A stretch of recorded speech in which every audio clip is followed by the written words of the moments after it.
Package Firelight Cigarette. Warp Taste Podcast. Warp Taste Podcast. Warp Taste Podcast. Warp Taste Podcast.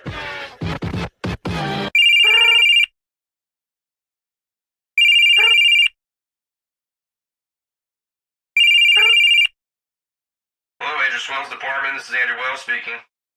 Hey, yo, Andrew, it's Ryan Rex, you know, old 1,000 decent memes. Shit, not again.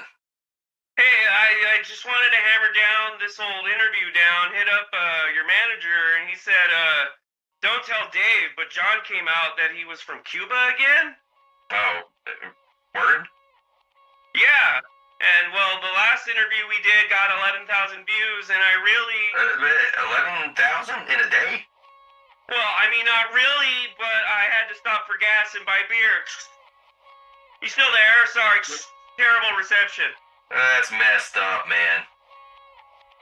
But the podcast, it's been out like a year, and I guess you're really singing for Dance Gavin Dance thing now, and he was hey, was that Super Beast reference in the Stickler a Rob Zombie reference or a Ryan Rex reference? Because we talked about screaming that one time, and I did a cover that sounded Wait. So what podcast is this again? The Tangent Tour podcast? What? Oh, I mean, not really, but I'm sure they would, and we talked about that new album on that podcast when I was on it, but Warp Taste Podcast was where you supposed to talk about Pantheon. Oh, okay. Yeah, alright, sick. Yeah, hey, bro, you rock solid and all the way down for this interview? Yeah, man, I'm rock solid. You rock solid? Yeah, cool, yeah, let's do it. Alright, let's do it.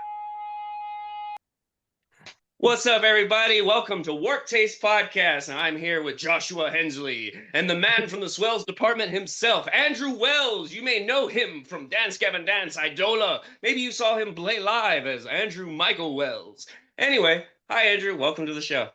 What's up, guys? Thanks for having me. Dude, I am so stoked. This is great. It's been a long time coming. Our last interview did really good, and I'm really excited to have you back. So, I mean, I think a lot's changed since then, and now you're the lead singer of Dance Gavin Dance. What's up?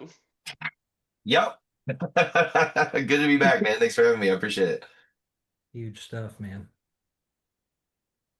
Yeah, so how's the change been? Like, I think the scope of what you've been doing lately is a little different. I think you've gone from just writing riffs and to writing backing vocals to doing the lead singer. So what's up, Andrew? How's that been?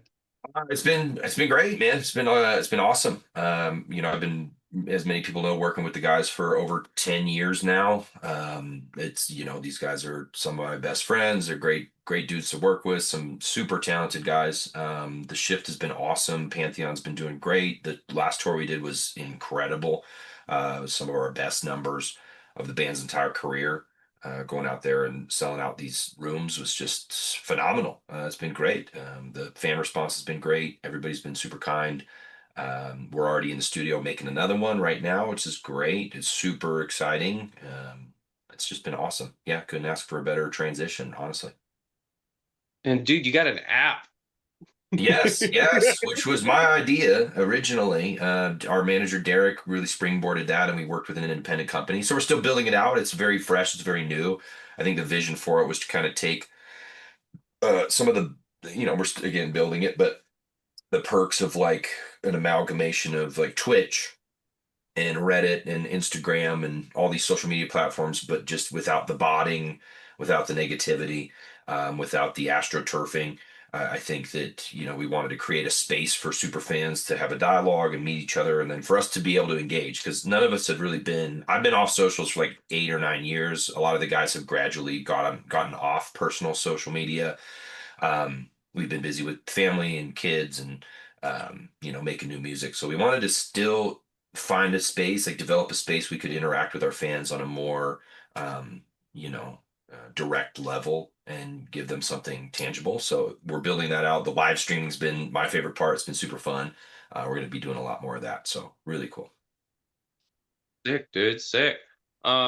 Josh, I know we have a really well structured out planner dossier to keep this madness in order, which I'm a big fan of. So I'm gonna let Josh start firing away on that. Yeah, I'm a little extra at times. So yeah, I took some time to let's say jot down a few questions. And they're pretty thorough, so please excuse me if I kind of ramble a little bit in these questions, but the whole idea is to get some information I think that a lot of the fans have been looking for. Wanted to take a little bit of a deep dive into what the music industry looks like specifically for you and the band, and just kind of cover maybe some musical and lyrical kind of more or less analysis. But yeah, as Sweet. long as you're Sounds great. down, let's do it. I'm down. All right, cool, man. Well, it has been a huge year for you. You've had the release of Mend with Eidola. Pantheon was released. Um, you had the Jimmy and the Veil feature for the song Weightless come out. You guys launched an app. You did the Midnight at McGuffey's special album launch show. Um, Return of the Robot Tour, Swan Fest. I want to say there's 5 music videos for DGD and 1 music video for Idola, countless interviews, promo videos, and of course, Baby Olivia. Hmm. So I know that God damn, when you put it that way, yeah, it's it does. It feels like a lot. huge, man, huge. It's good stuff though, man. I would expect nothing less from you because you are always constantly working and being creative, and you really care about what you're doing, and you care about how it's received. And that's a beautiful thing. I know that you got some stuff coming up, some big stuff. You've got the Emo's Not Dead cruise with Matt Cutshaw. Um, you've got Tree City Sessions 3 coming out. I know there was mention of the Great Glass Elephant Reimagined. I mean, and that's just a couple of things that I've heard through various interviews. So, I mean, what else you got on the table this year, man? I mean, yeah, when you put it in perspective, this year was insane. It's a ton of work. Next year, I'm planning to go even bigger with everything. We've got the Emo's Not Dead cruise. We've got Tree City 3. We've got a really special, big release for DGD fans, especially super fans and super fans and collectors. I think that they'll be very happy with what is being rolled out next year. Eidola will be announcing a tour here shortly, a headline tour for Eviscerate Mend, which is very exciting. There's a couple shows in there I'm really excited about. We'll also I'll be be there. announcing a new DGD tour that will be a headliner with some very cool bands. I'm super pumped on that lineup. That's going to be kind of spring, summer. We'll be doing some international stuff with dance next year as well. We're going to be tackling everything Pantheon, and fingers crossed, no promises. We should have a new record done for dance by the end of this year that we would love to put out next year. With the universe willing, with the label. So we'll see. But yeah, everything's going great. In my personal life, I just got an offer accepted on my first house. So just Yeah. doing an inspection on Friday, tomorrow morning. So yeah, hopefully if that all goes well, I'll be moved in before Thanksgiving. Very excited. Cool, man. Congratulations. That's awesome, dude. Yeah. Yeah, well, so man, that's you got a lot of cool stuff coming up. A lot of stuff for fans to look forward to. I know I personally will 100% be at that Idola tour, as well as anything that DGD puts out. I'm there for. Um, I want to take this next section to kind of take a look at, some music and lyrics type stuff. We originally had intended one of our buddies, Marcus, some people from the Idola fan group on Facebook might know Marcus. He's our admin. He's like a journalist, and he's just incredible people.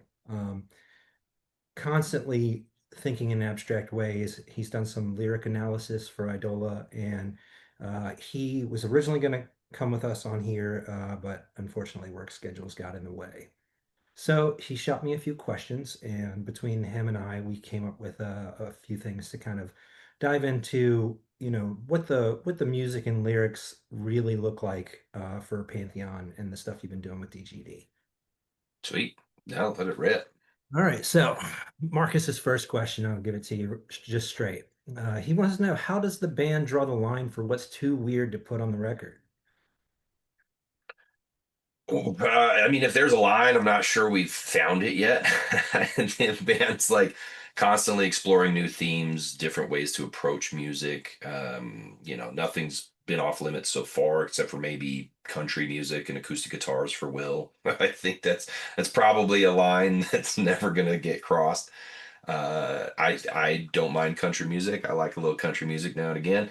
Um, but yeah, for DGD, I think that's probably something that won't get crossed. We don't get we do get heavy in moments for sure with dance, but I feel like we kind of stay away from leaning too like technical or death metal from that side of things in dance. So it's not really like a hard line, but that's something we just tend not to gravitate towards for the discography. But as far as weird, I don't know. John has some of the weirdest lyrics in the genre, and I don't think we've quite found a line yet. So we'll keep pushing. We'll see what happens. Yeah, I know you guys did get pretty heavy on this past album. I mean, having, three vocalists all do unclean, vocals on one track was pretty incredible. That was definitely one of the shining moments of Pantheon for me.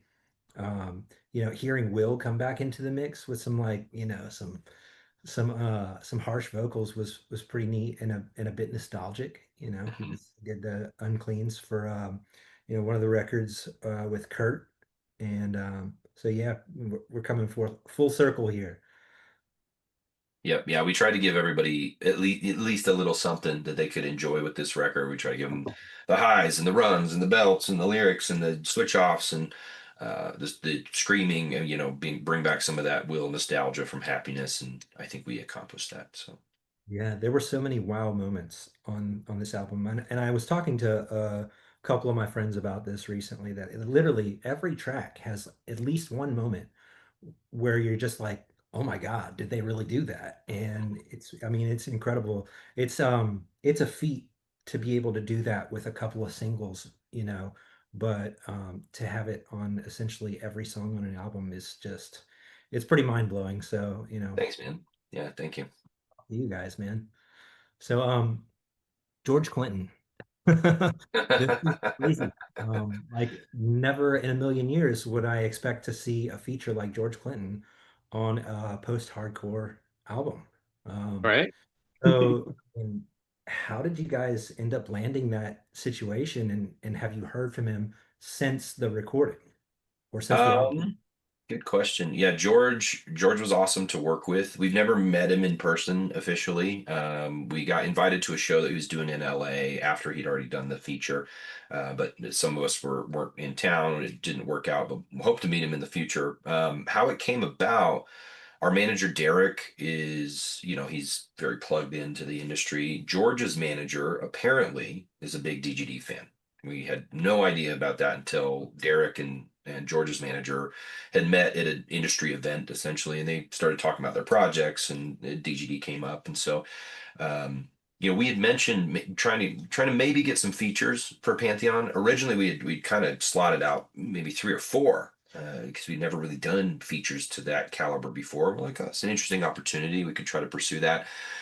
But the more we thought about it, we're like, every scene band tries to get other scene bands, and there's no knocking that. I think there's merit in that. But for us, it just kind of it just didn't feel authentic. We wanted to try to do something out of the box, and we're all huge Parliament Funkadelic fans, big fans of George Clinton, especially Will and Matt. And so our manager Derek brought it up to George's manager. Was like, hey, would you want to feature, have him on a DGD track? And George, we sent George the song. He loved it, thought it was crazy, said, yeah, I'll do it. And then supposedly we're still waiting on some footage from him, but he supposedly filmed himself doing all the tracking. You can hear in the beginning he's like hitting a weed pen and he's coughing into the mic. So we got that back, and we're like, you got to leave that in. I mean, that's insane. He's just fucking ripping between takes and shit. I don't know if you're aware of this, Andrew. I texted Will and I sent him this when I discovered it, but Space Cow is George Clinton's top played track on Spotify. No way. Wait, really? Nah. Right here. Look, I got it right here. It's right there. What, bro? That's insane. What? Okay, hold on. I gotta screenshot that and send it to the guys. That's fucking Yeah. wild. I just I was because I'm trying to get all you boys on this show. That's fucking crazy. Hold on, I'm sending that to DGD right now. Did you That's guys sick. know?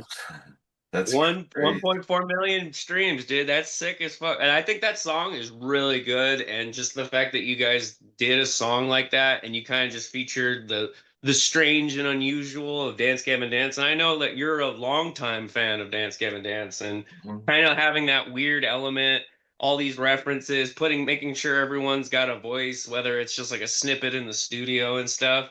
I think that's like, and George Clinton being a collective, Dance Gavin Dance has kind of always been a collective of just some of the best and brightest in the scene. It seems like anyone that goes through the doors of Dance Gavin Dance eventually comes out the other side with something. If they can make a whole career out of it, they can be associated in the Swancore umbrella. And it's just like, to do that and then do it with George Clinton, like that's just opening up a whole brand new door. And I think that kind of works as like the only feature for the album where you're kind of just like showing everybody like we're paying respect to this guy because he paved the way for bands like us. You could be weird, you could be strange, you could be experimental, and you could work with whoever the hell you want. And guess what? We're gonna win.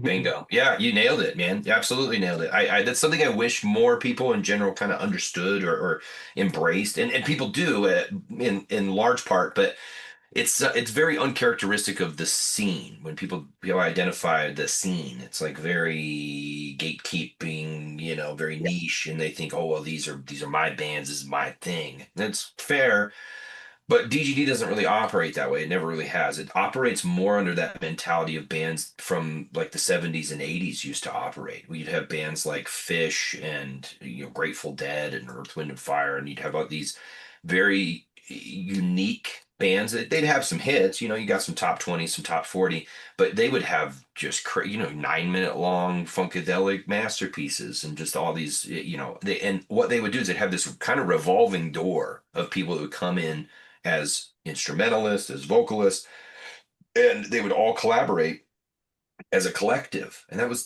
the scene, right? And that's how they developed. You'd have even from the fandom, you'd have these people that would follow the bands around. The Deadheads, right, is kind of the most characteristic identifier for a lot of people. Would be like the fandoms were even a participant in this. But I think what really structured that movement back in the 60s and 70s and even into the early 80s was this huge sense of community and collaboration. And the scene bands don't really haven't historically operated that way. It's like you get your core band of dudes, and maybe you'll lose a bass player, or maybe you'll lose a drummer or something every once in a while, and you'll replace them. But it's always those dudes, and you very rarely will lose a singer and then replace them and still be successful. That's even more rare. So for dance, I think the reason that it works is at least a huge part of the reason it works is because it's a collaboration. It's a collaborative Yeah. experience. So I, I think like the problem like with Dance Gavin Dance like in that aspect is I think Dance Gavin Dance kind of like Pierce the Veil has always been a band's band mhm. where you appeal to not only people that like music but people who make music and people love going on tour with you. They'll bring you on just because it's like, oh, I just want to hear that on 30 days of tour because Mhm. that gets fire. Why wouldn't I want to hear that? And I think that's like one of the things that has led to like your guys' success. And I think that like it leads to the collaborations because you guys just had Sergio Medina was on stage at When We Were Young with Chiodos, and Craig Owens has always had like 16 different bands, and it's always been like, well, the beat goes on. You guys don't have time for this. I'll go get a bunch of other dudes and we'll go make some more music. And why not? Because we all have time on the road. We all have like 15 minutes. I can do a vocal feature. You need a guitar riff. You need a vocal feature real quick. And I feel like there are umbrellas inside the post-hardcore, math rock, mathcore, whatever you want to call it. Mhm. And I think some people get that, and it helps the longevity because then you got like a thousand, like 40,000 people watching Chiodos because Sergio was in Chiodos in 2014. Mhm. And Yep. it's just like that revolving door sometimes leads to cool ass shit because it's like Sergio's been in a band that had freaking RX Bandits basses, Thomas Pridgeon, Thomas Eric. Like it was just like cool stuff happens. And for certain casual fans that are obsessed with that original lineup, please just come on, bassist, stay with the band forever. It's not realistic. Most bands don't stop No, because somebody no, has to go home. well, or I mean, the vast majority of bands just implode and break up. That's like the vast majority of them. Well, you'll lose a guy and you're fucking toast. But the real goats, the guys that are in it for the long haul for artistic reasons, in large part, I think, even when you don't want to do it, you feel like you're born to do it. Like it's your purpose. You identify a lot of your purpose with it, and so I think a lot of those people you're going to go until the wheels fall off and you're not going Yeah. to let anybody stop you. And a lot of that comes from, a lot of these people growing up in environments where people doubted them from the jump, and you just have to kind of fight that stigma right out the gate. So it becomes easier to do over time where you're like, yeah, oh, I proved all these people wrong for 10 years. Like, well, who the fuck are you to tell me not to do this? like fuck you. Oh, you guys don't want to do it? Well, I'll go do it with these other guys and we'll fucking make a tour happen, and we'll go. And it's like, no, you're not going to stop. I think it's a testament though, because it's like you can always circle back. Your band implodes, and like Joseph Arrington, we keep talking. Joe's been in like so many bands. He was in Chiodos, he's in Royal Coda, he's in freaking A Lot Like Birds, and he had to put A Lot Like Birds on the shelf for a long time. Yeah, And almost a decade.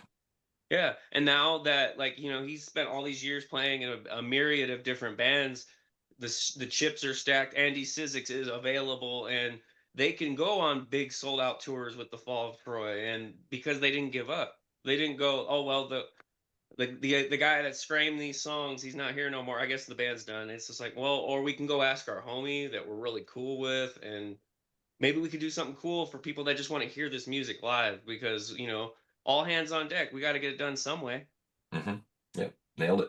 100%. It's a cool scene, man. Everybody kind of, all these different musicians play with each other and they intermingle. And like Ryan was saying, these people are doing features for each other. And just, we've seen so many musicians come up in just like, a creative space or just the music industry in general because they started, intermingling with other musicians that are kind of in that space as well. It's like Reese, playing with Eidola and A Lot Like Birds, and he's got Enoch Root, and so it's like even you started with like a smaller project like Eidola, and now you're doing this thing with Dance Gavin Dance. It's pretty incredible. You know, there's so few bands that really just stick to that, like this is us and we're just going to stay here in our little bubble. And not that there's anything wrong with that, but there's so few bands out there that you can say like they're still doing their thing for like 20-25 years, and not a single member has changed.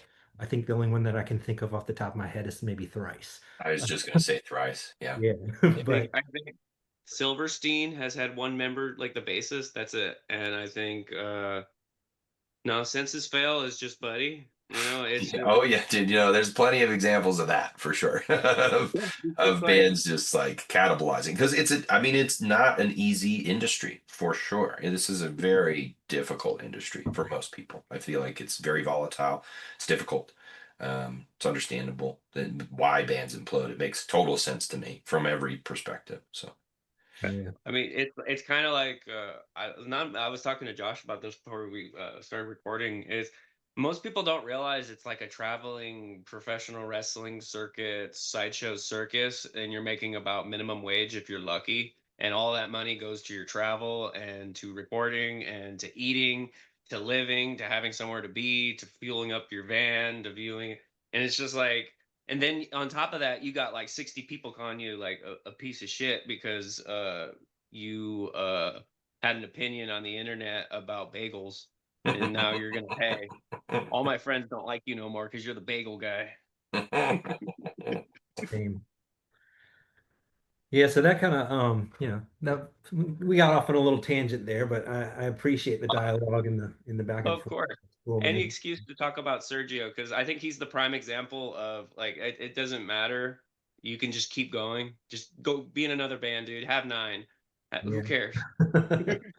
Yeah, well, speaking of other band members and whatnot, I know that there are a lot of fans out there who are just absolutely enamored and in love with John Mess. John is a bit of an enigma. He doesn't really do a whole lot of interviews, and the interviews that he does do, um, well, let's just say he doesn't do a whole lot of talking. Um, but I think there's a lot of people out there that want to understand a little bit more about the dynamic between you and him.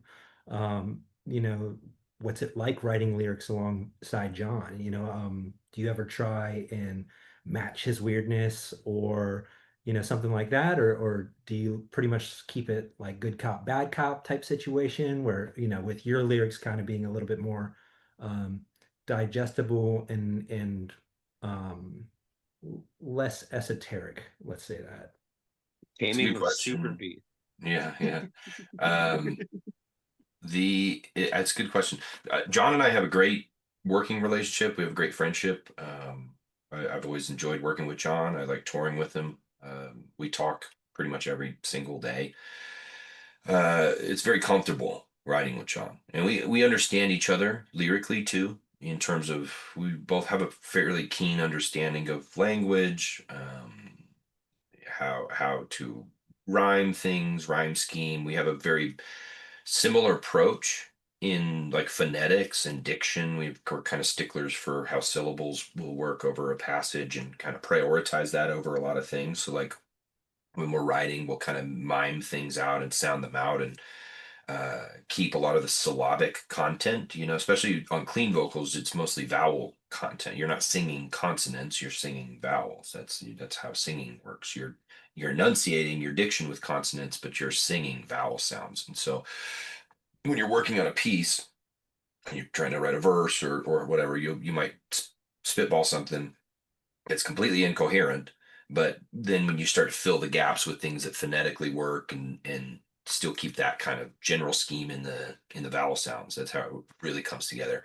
For lyrics, though, it's like it's interesting the way we challenge each other. In the DGD framework of lyrics for the clean vocalist is an interesting history, right? Because you look back at the things that Kurt was singing about or that Johnny was singing about, especially on like DBM2, where a lot of it's just incoherent. I mean, it's him like ad-libbing. And his voice is incredible. It's undeniable. But lyrically, I mean, he's repeating a lot of the same phrases. He's just kind of going off. It makes that record a lightning in a bottle. But if you look at it for substantive lyric content, I think you'd be hard pressed to find something that's really like substantive in that. It's more about just the raw, incredible power of that guy's voice, which is again undeniable. But you're looking at the history of dance and the lyrical content from the clean perspective. I think it's an interesting approach. And so for me, my job was on Pantheon to try to kind of encapsulate some of that discography with the lyrical content. Some of it was from a character perspective. Some of it was trying to match John's wackiness, or we wrote everything together, so we try to play off of each other as much as possible. I'm open to doing more wackiness for sure. Sometimes a good portion of the songs would have a theme. We try to write around the theme and work off of each other. So it's an ever evolving process. Like with the new record, we're doing a lot of remote session work, which is cool. Sending lyrics back and forth and kind of refining, which was a lot of fun. So. Very cool stuff. Yeah, it's interesting that you mentioned, about how you guys kind of f- are real sticklers for when it comes to, like the way that syllables fit over certain things. I was actually talking with Marcus and he mentioned like basically how percussive your delivery of some of these clean lyrics were, because I've been listening to John for years, and John's thing has to me seemed like it's always been about percussion versus like lyrics. Mhm. The vowel sounds, that's important. The lyrics, that can have an effect too, especially if it's like some strange off the wall lyric, but it might have like an underlying meaning. Mhm. But to me, it's always been about okay, how does this fit over the music, and how does it enhance that? How does it enhance the rhythm? Um, which is especially interesting considering, he got the chance to do some clean vocals on this album. I should. Um, which brings me to my next question. What's your favorite clean John Mess lyric on this record? And basically, how was the decision made to explore that skill? I think my favorite clean vocal from him on the record is on "A Shoulder to Cry On." With all of you gone, there's nothing in our way now. It's like over that bridge. Um, he's got a particular tone that's really cool. His approach was really cool. I think it fits really well into that big, epic build out in the bridge. Uh, Again, with John, he's coming up with a lot of melody in his cadence ideas when he's first demoing stuff. Like I'll get stuff from John where he's like, "Yeah, I'll probably scream this, but to just mouth it out, I did like a melody with it." And so sometimes that'll influence where he places the scream, how he pitches it, if it's more of a pitch scream or just more of the cadence. So he's approaching everything with at least some sense of melody when he's writing. And Yeah. so sometimes, like on this last record, there were just some lines that melodically really stuck. And he was like, "Yeah, I'll just sing that." I was like, "Yeah, go for it. Why not?" I mean, there's some stuff that Will was singing. It's like a band again. It's like, yeah, let's just sing. Let's make Yeah. some cool music. Who gives a fuck? What's the big deal? Like, who Yeah. cares? Let's just make some Yeah. cool shit. And so Yeah. I think John wants to do a little less of that on the next record for and really focus on some more utilization of some of the crazy pitch screaming that he can do. Yeah. I think the new record's music kind of calls for that, but I think he'll probably end up still doing some for sure. If I could comment on like, because I think one of the strengths of Pantheon is the direct lyricism. Because I think like not since self-titled has John Mass been so direct with what he's talking about, instead of it being like an esoteric poem wrapped in an enigma that's kind of just like you can slice this up a million different ways and interpret it like a billion different ways. I feel like with the songs having references to the past, like albums, and like just kind of like John Mess bearing his soul. I think "Yikes" is probably one of the best songs he's ever done, because it's like not since I believe there's meaning. No, I believe there's nothing. Has he had like a song filled with such kind of like stoicism, where it's kind of just like I feel like with the references and kind of just like the grandiose nature of Pantheon, kind of just like it's like the Hall of the Gods. You're kind of just looking at yourself and like revering like everything you've done. And a lot of that lyricism can be found on this album. So I feel like not since like self-titled, which in itself is kind of like a reference, because Death Star floats in space, Pantheon floats in space. It's like there's layers to it that it can be sliced into a billion different ways, but it's like a new way of doing it because it's like meta. It's like referential. Mm. It's neat. It's unique. Yeah, you getting it, dude. That was the intention. All of us have a fairly, it's not identical, but if you were to draw a Venn diagram of all of our tastes and what we try to accomplish with art, there is a place where it intersects, and I think a lot of that is creating art that you can come back to over time, depending on your own development in your life and gain new meaning from, right? You don't just want to Mhm. just paint something you see once and you have extracted all the information that's possible from it. You want to give people something that they can continue to come back to as their lives change and gain and garner new meaning from it, but also not leave it so esoteric that it's just an endless pit of, meaning, a postmodern meaninglessness. And so you kind of toe the line. And I think Dance Gavin Dance being a self-referential band in general, I think plays to its strength for sure. It's like it's different too, because it has I feel like it has to be, because it's like Dance Gavin Dance has to do something different, and being self-referential. See, I can't say it either.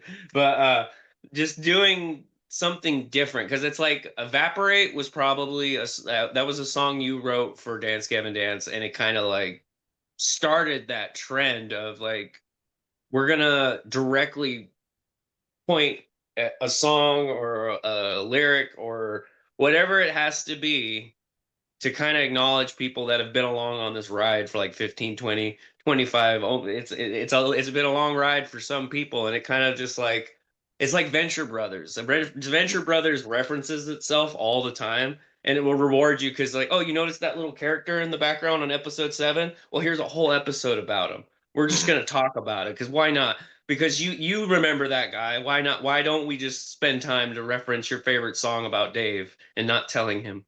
Yep. Yeah. Saved it. One of my favorite shows, Arrested Development. That's one of my favorite Yeah. series. Same thing, because there's so many references to itself, so many inside jokes that you get rewarded being in the fandom because you can take part in that. I think it's a really cool rabbit hole to go down. It's really cool. Yeah, I there's agree definitely with that. similarities there with Dance Gavin Dance lyrics too. Hmm. Something that I've always appreciated about you guys. I know that you have done some lyric writing for the other vocalists in the band in the past. Um, have you done, did you guys kind of like trade off for this album, writing for each other at all, or was it strictly like we're just going to write our own parts and we'll how did that all work for you guys? I mean, every record's a little bit different in the band's history. Sometimes stuff is prepared, sometimes stuff's done on the fly, like in the spur of the moment. So you might go into the studio with 30% or 50% or 80% of the record written, but then you do kind of want to leave a little bit. I admittedly did not understand this when I first joined dance. I came from a background of like I have to have everything written way ahead of time and practiced and do all of this, and you end up missing out on some really like stream of consciousness moments that are just you could not capture them in another sense. Like artistically, you're putting yourself in this position of like you have a deadline, right? You're stressed, you haven't gotten any sleep, you're fatigued, you want to go home, and sometimes the best shit comes in those moments, and it's just random, like spur of the moment, very impulsive, and I've really learned to kind of toe the line there in writing, where I do like to come in very prepared still, but I like to leave a little bit of leeway for improvisation or rewrites or edits or a little bit of openings in the gaps to just feel it in the moment of when I'm supposed to do it. And I think the band's always kind of oscillated in that environment throughout the history. Different vocalists have different approaches. So, prior to Pantheon, there really wasn't a lot of collaboration between the two main vocalists. I would say Pantheon was like the most collaborative between everybody. Me, Will, John, we wrote everything together in the back of the bus on the Falling in Reverse tour, and just wrote the whole album back there. Just every day we'd go back there for 20, 30 minutes, an hour, and just hammer stuff out. So it was really fun. It was really collaborative. I think the new record is going to be just me and it's, primarily me and John. We're doing these remote sessions. Like I said, it's been super fun going back and collaborating and just finding new ways to approach it. And, I'll send him all my melodic ideas. He'll send me his cadence ideas, and we'll kind of springboard off of each other and decide the stacks and everything from there. So, Yeah, cool, man. Yeah. That's good.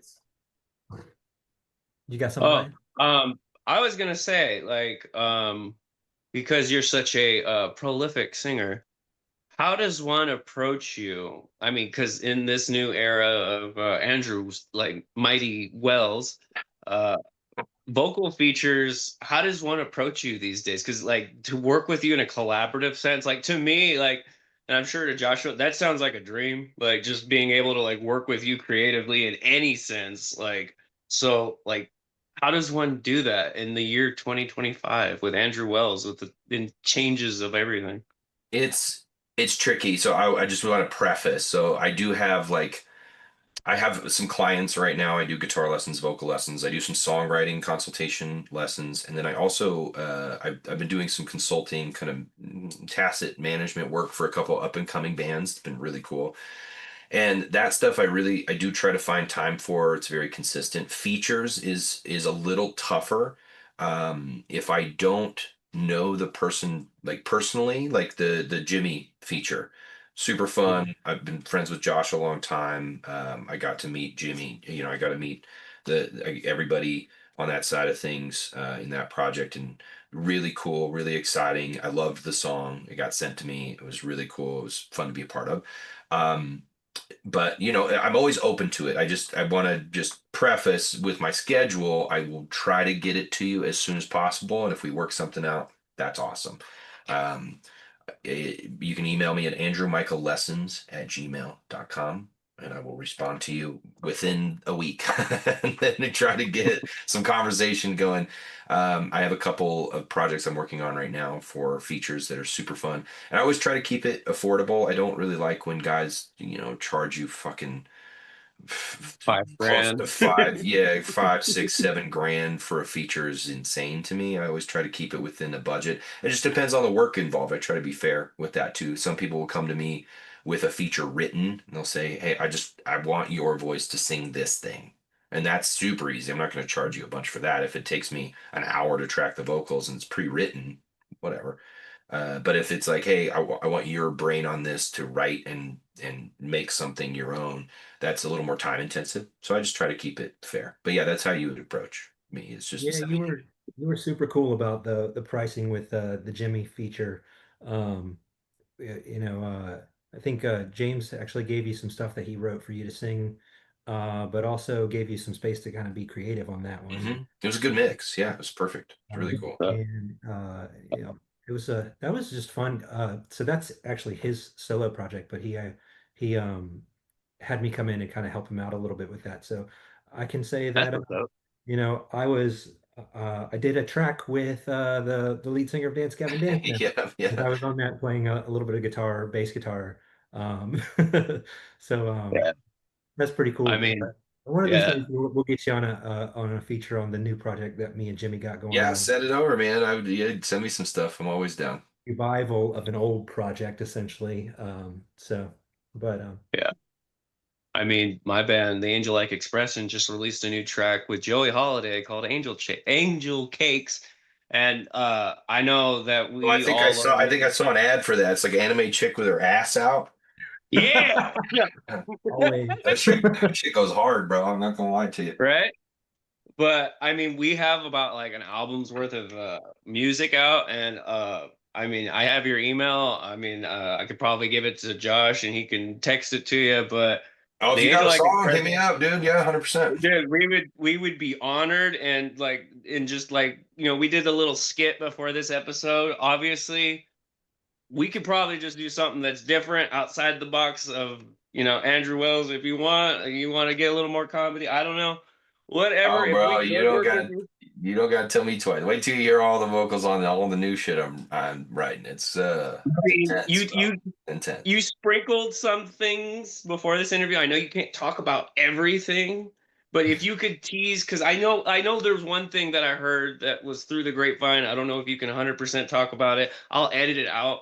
But I heard the Great Glass Elephant, like, because when we last talked, it was gonna be like a excerpt. It was gonna be like a couple, like an abridged version of the Great Glass Elephant.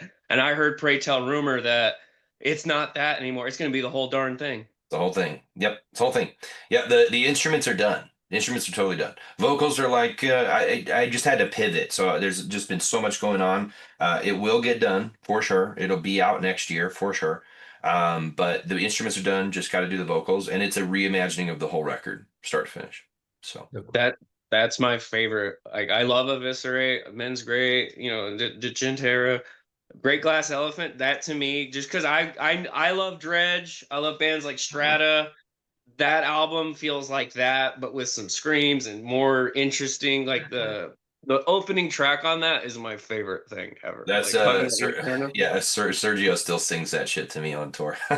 He loves Dude, that track. that song is amazing because that's literally the idea I'm going for the beginning of this intro that little skit we did. I like that old world feeling, like because Yeah. it's like music's been around since way, way, way long time ago, and it kind of just sets you back to that like phonograph feel where it's just like 100%. I love that. Yeah. Yeah, I'm excited. It's going to be cool. It already sounds great. The reimaginings on stuff. I tried to keep it pretty close. My drummer really kept me honest with this. He really wanted to try to keep as much of the source material as as possible. But there was just some stuff that I mean, I wrote a lot of those songs when I was like 16, man. Like I wrote those songs when I was a fucking kid.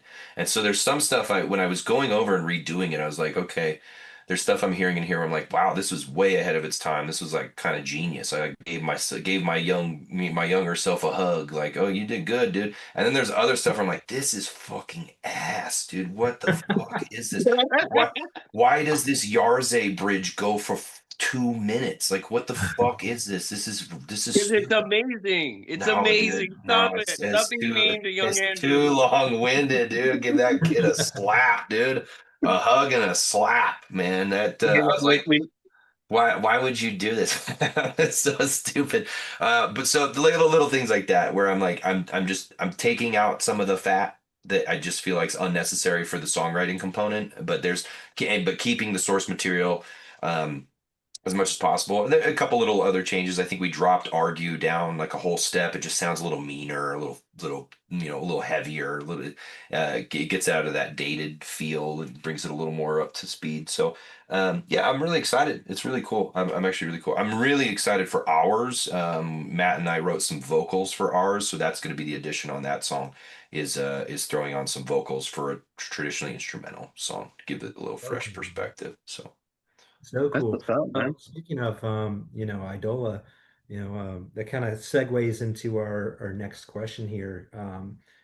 Writing lyrics for these two different bands, if anybody takes a look at your lyricism, and compares the two, it's such a different approach. With Idola explores a concept, and there's like always a story to tell. You're painting a picture of a scene that's happening, or you're doing a callback to another time within the timeline.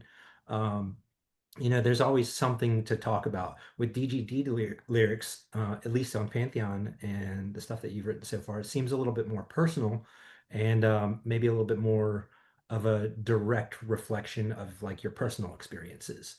Um, are all of the songs with you as the clean vocalist essentially about personal experiences?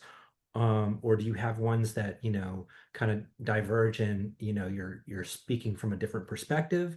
And, how do you choose your subject matter? It's a great question.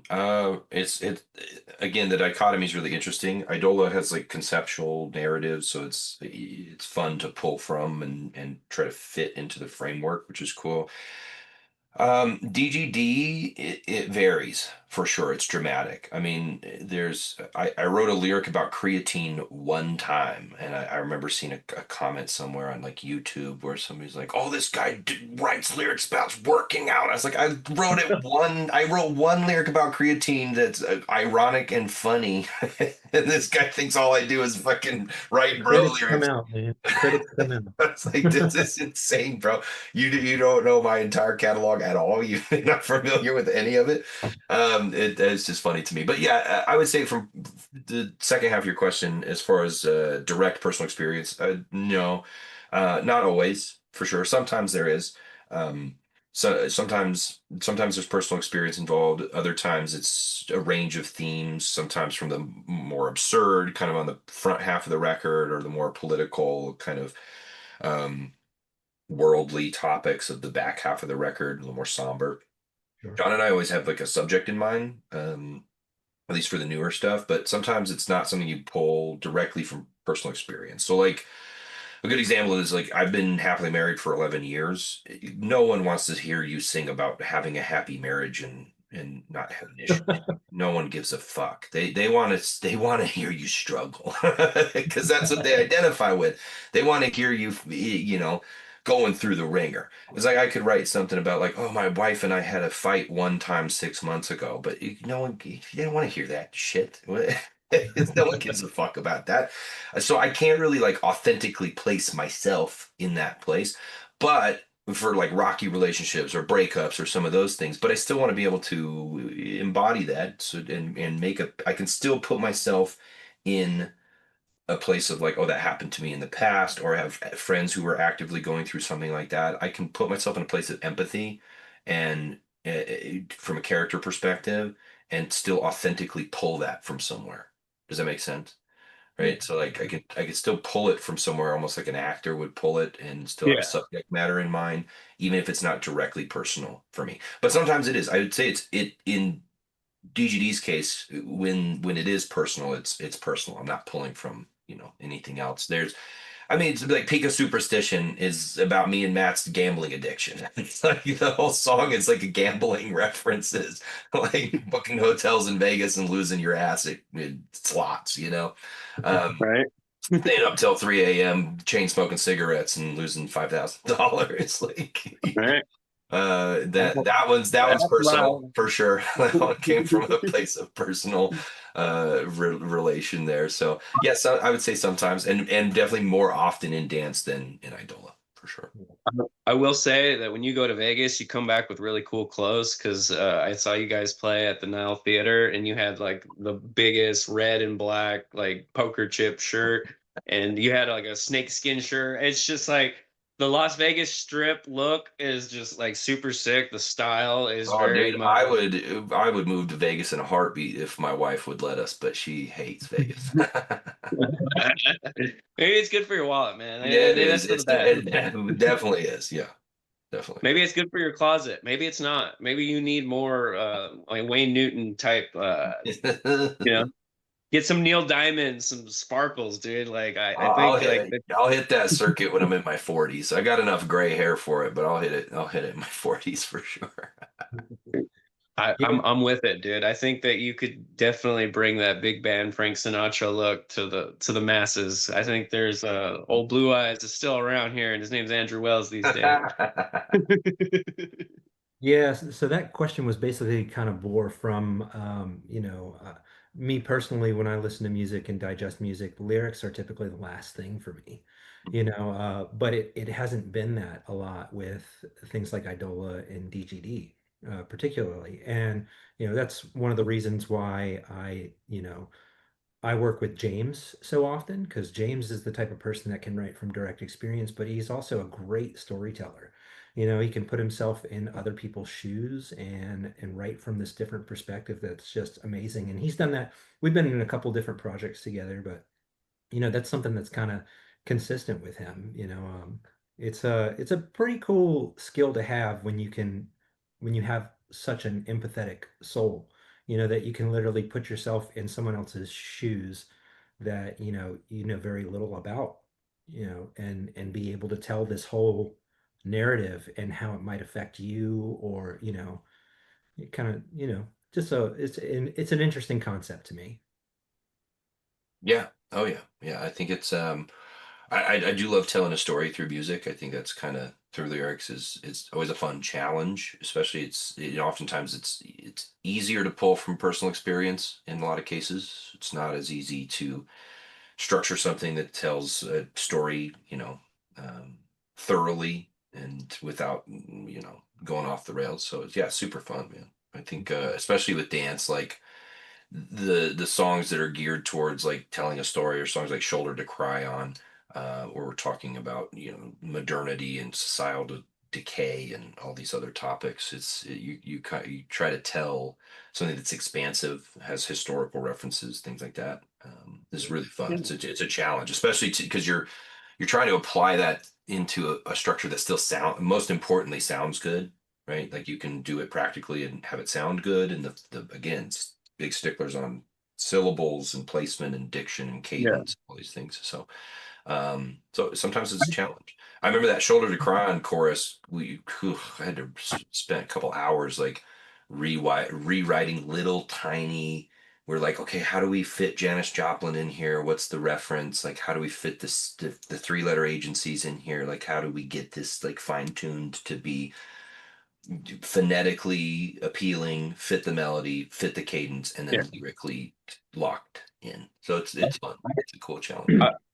If I could make a comment on your chronicling like ability to lyric, because I feel like you guys are spanning like because like with references and kind of just like picking out literary references and stuff like that.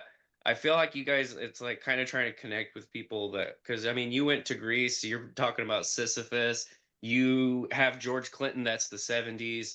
you have Janis Joplin references 60s. It's just like you guys are doing these things that try to like, connect the dots and the streamlines. And it's just like we're trying to reach everyone that this finds. If this music finds you just because you listen to George Clinton, and then, or if you like for some reason have to listen to every song that references Sisyphus, like, like there's just something there for everybody. And I feel like that's really cool. Thanks. Yeah, sometimes it's always fun. I never compromise that, but it's always funny to hear you because you can't control how people interpret the art. I thought it was John sent me something when Pantheon came out that I guess someone someone had never heard of like who Johnny Cochran was. Which again, if you're a Zoomer or you're a younger millennial, you probably don't know all the details of the OJ case and who Johnny Cochran was as a lawyer.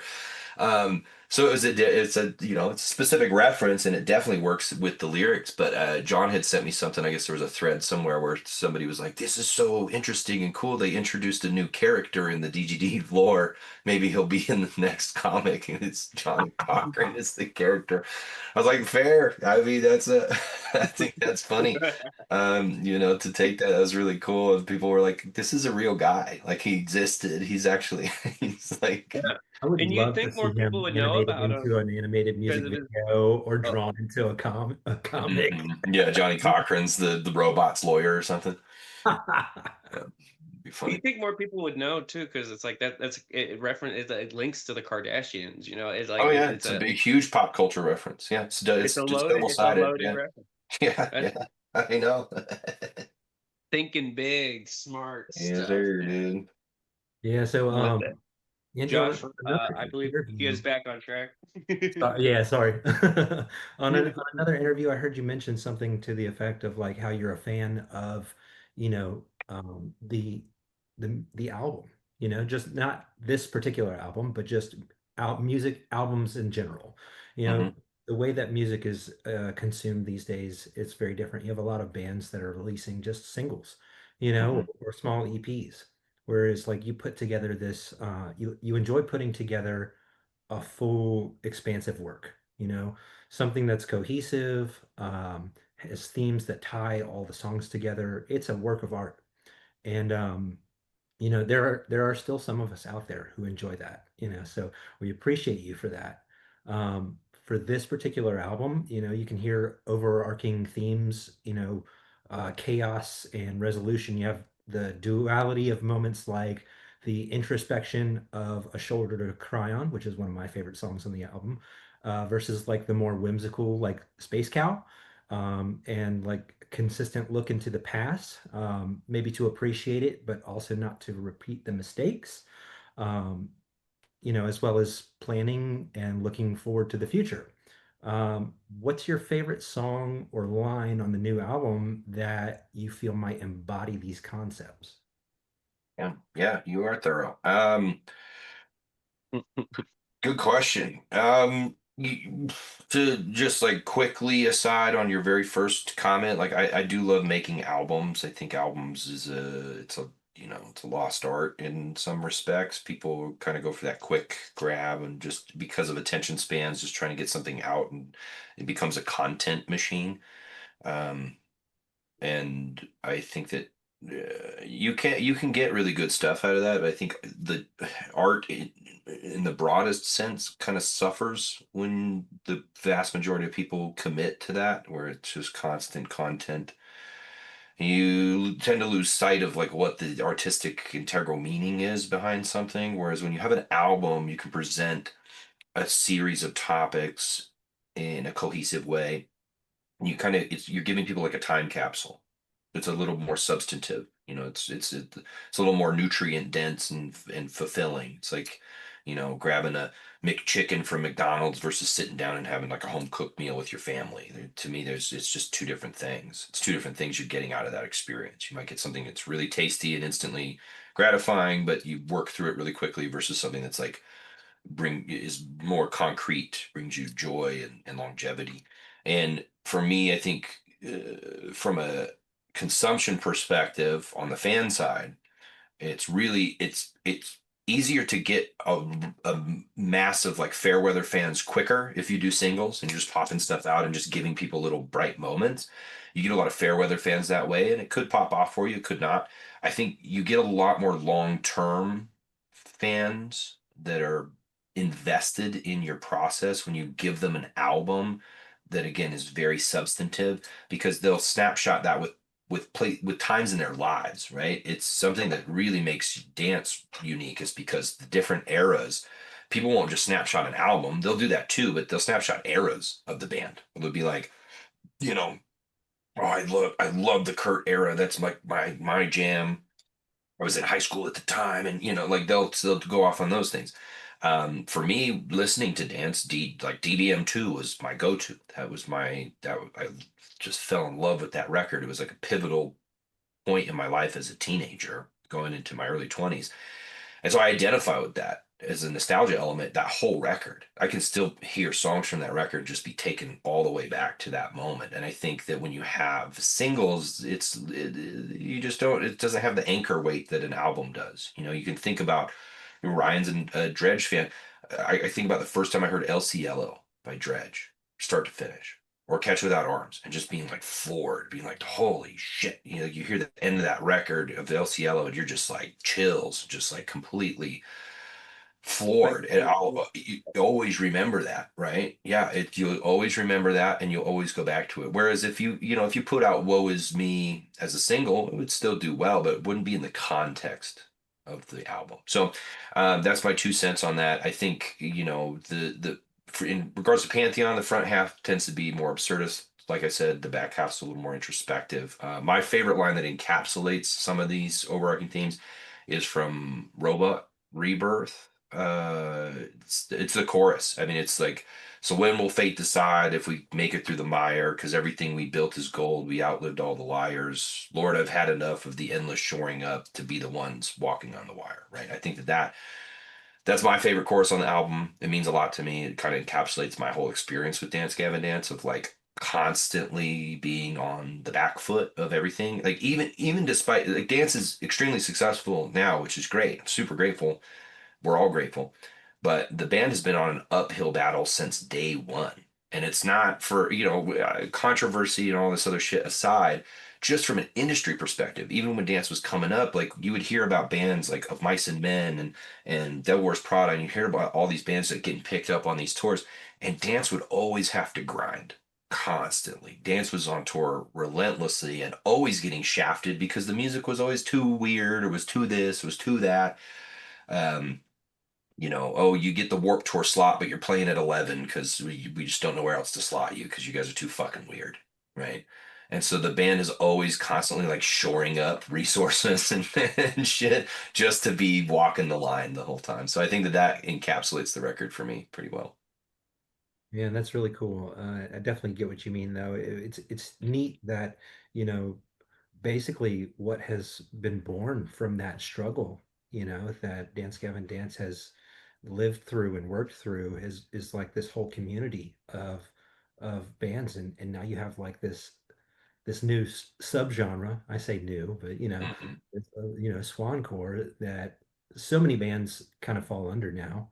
mhm. And it's like, well, now that there's a home for those type of bands and that type of music.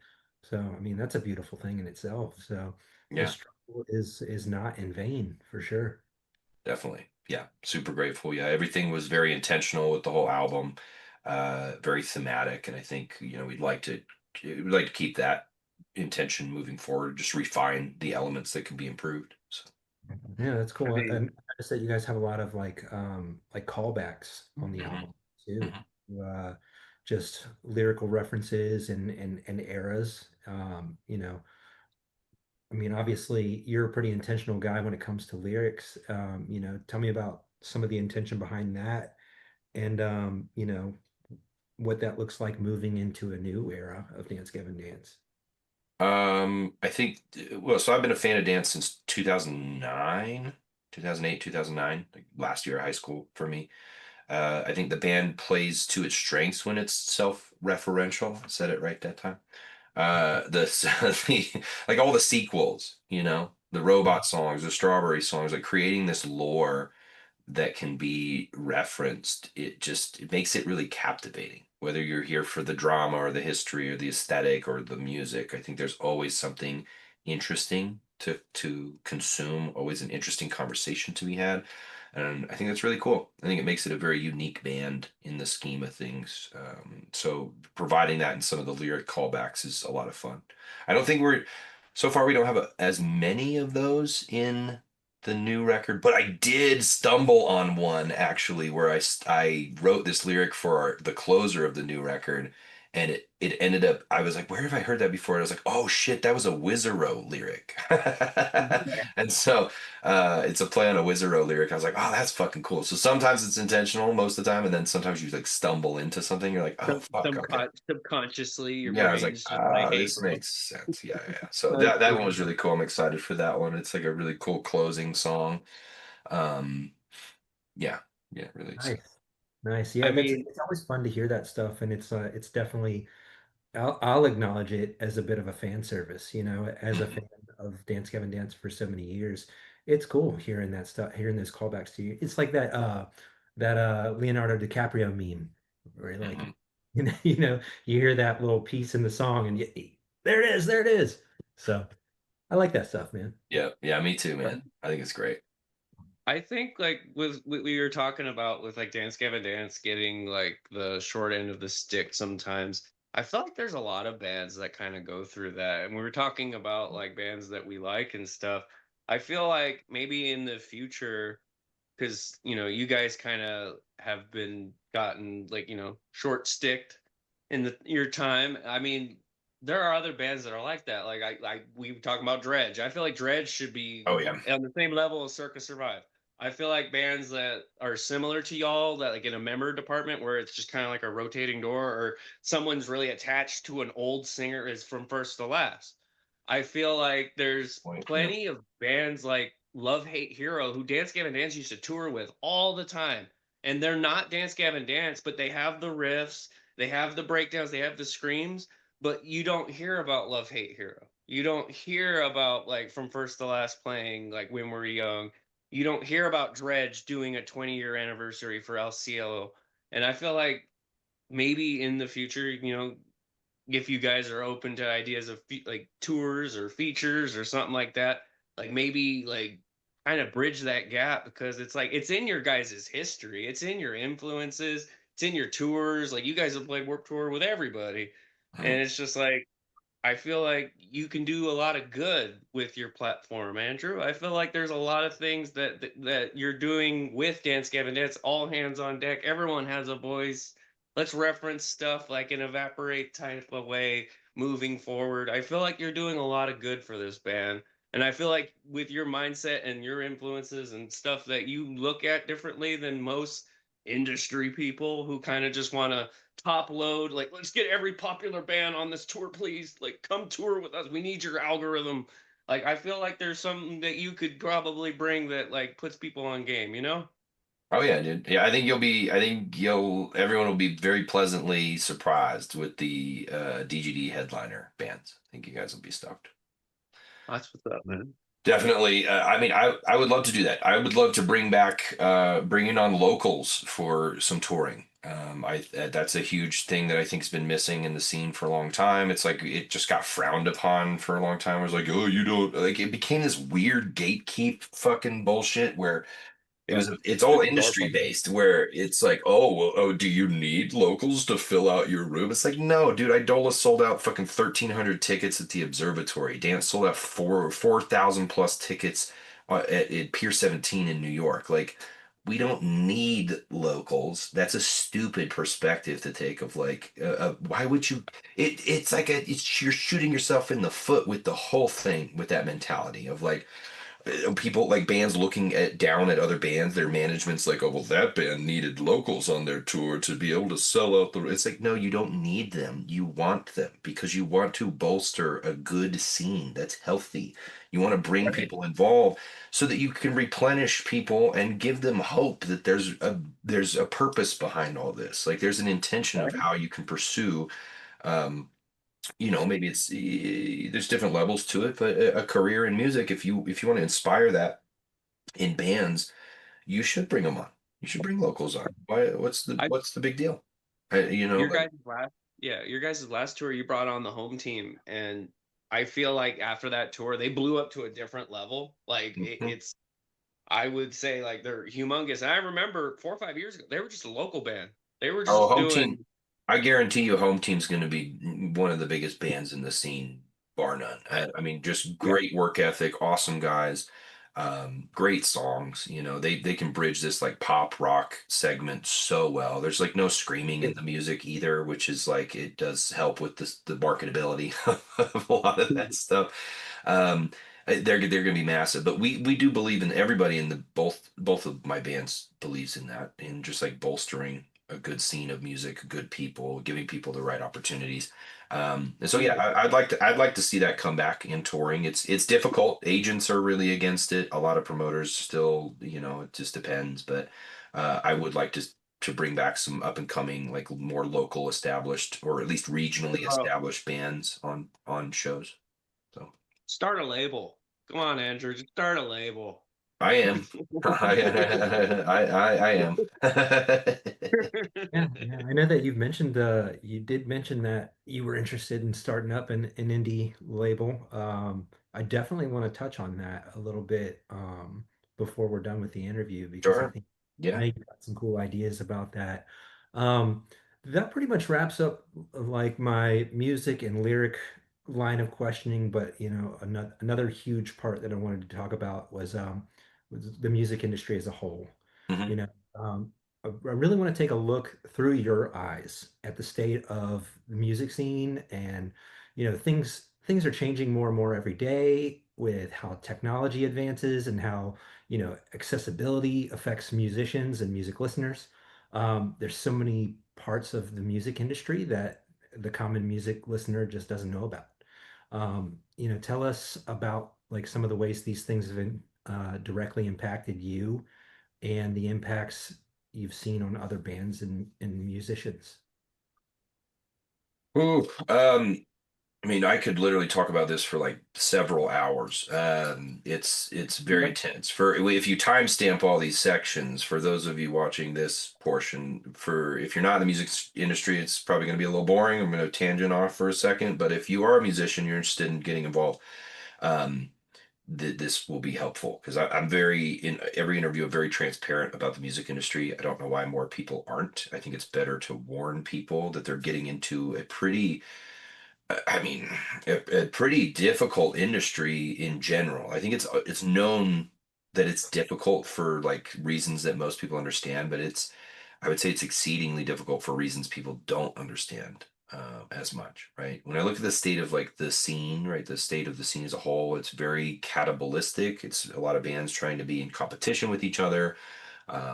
It's a lot of bands like trying to claw their piece of a dwindling pie that's being propped up by like a really corrupt industry as a whole, both on the tech side and the artistic side in the industry component.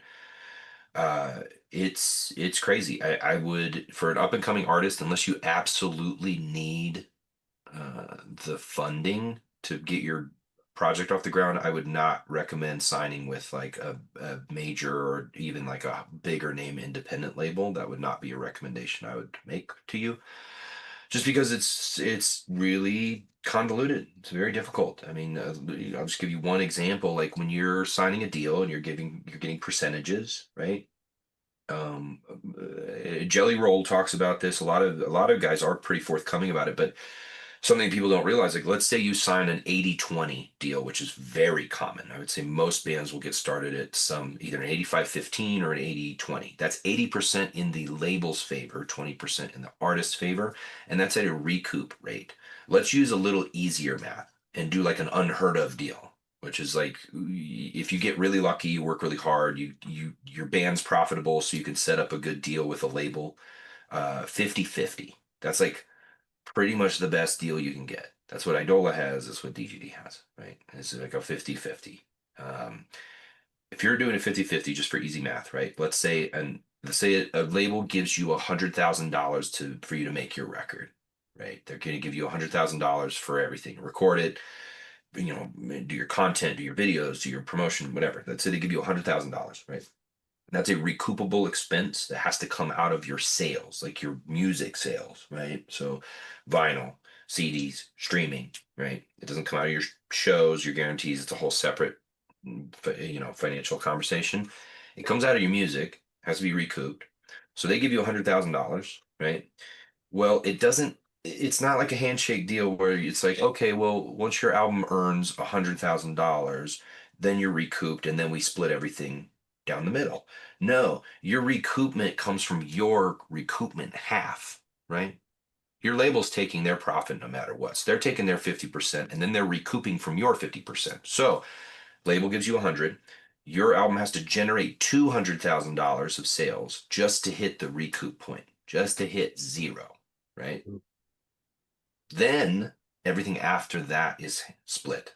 So then you look at it and go, okay, let's say it generates another $100,000, which again, from streaming sales, like with say it's vinyl isn't as popped off as it used to be, unless you're like a really, niche band. Like dance still does well with vinyl, but let's say it generates $300,000, right?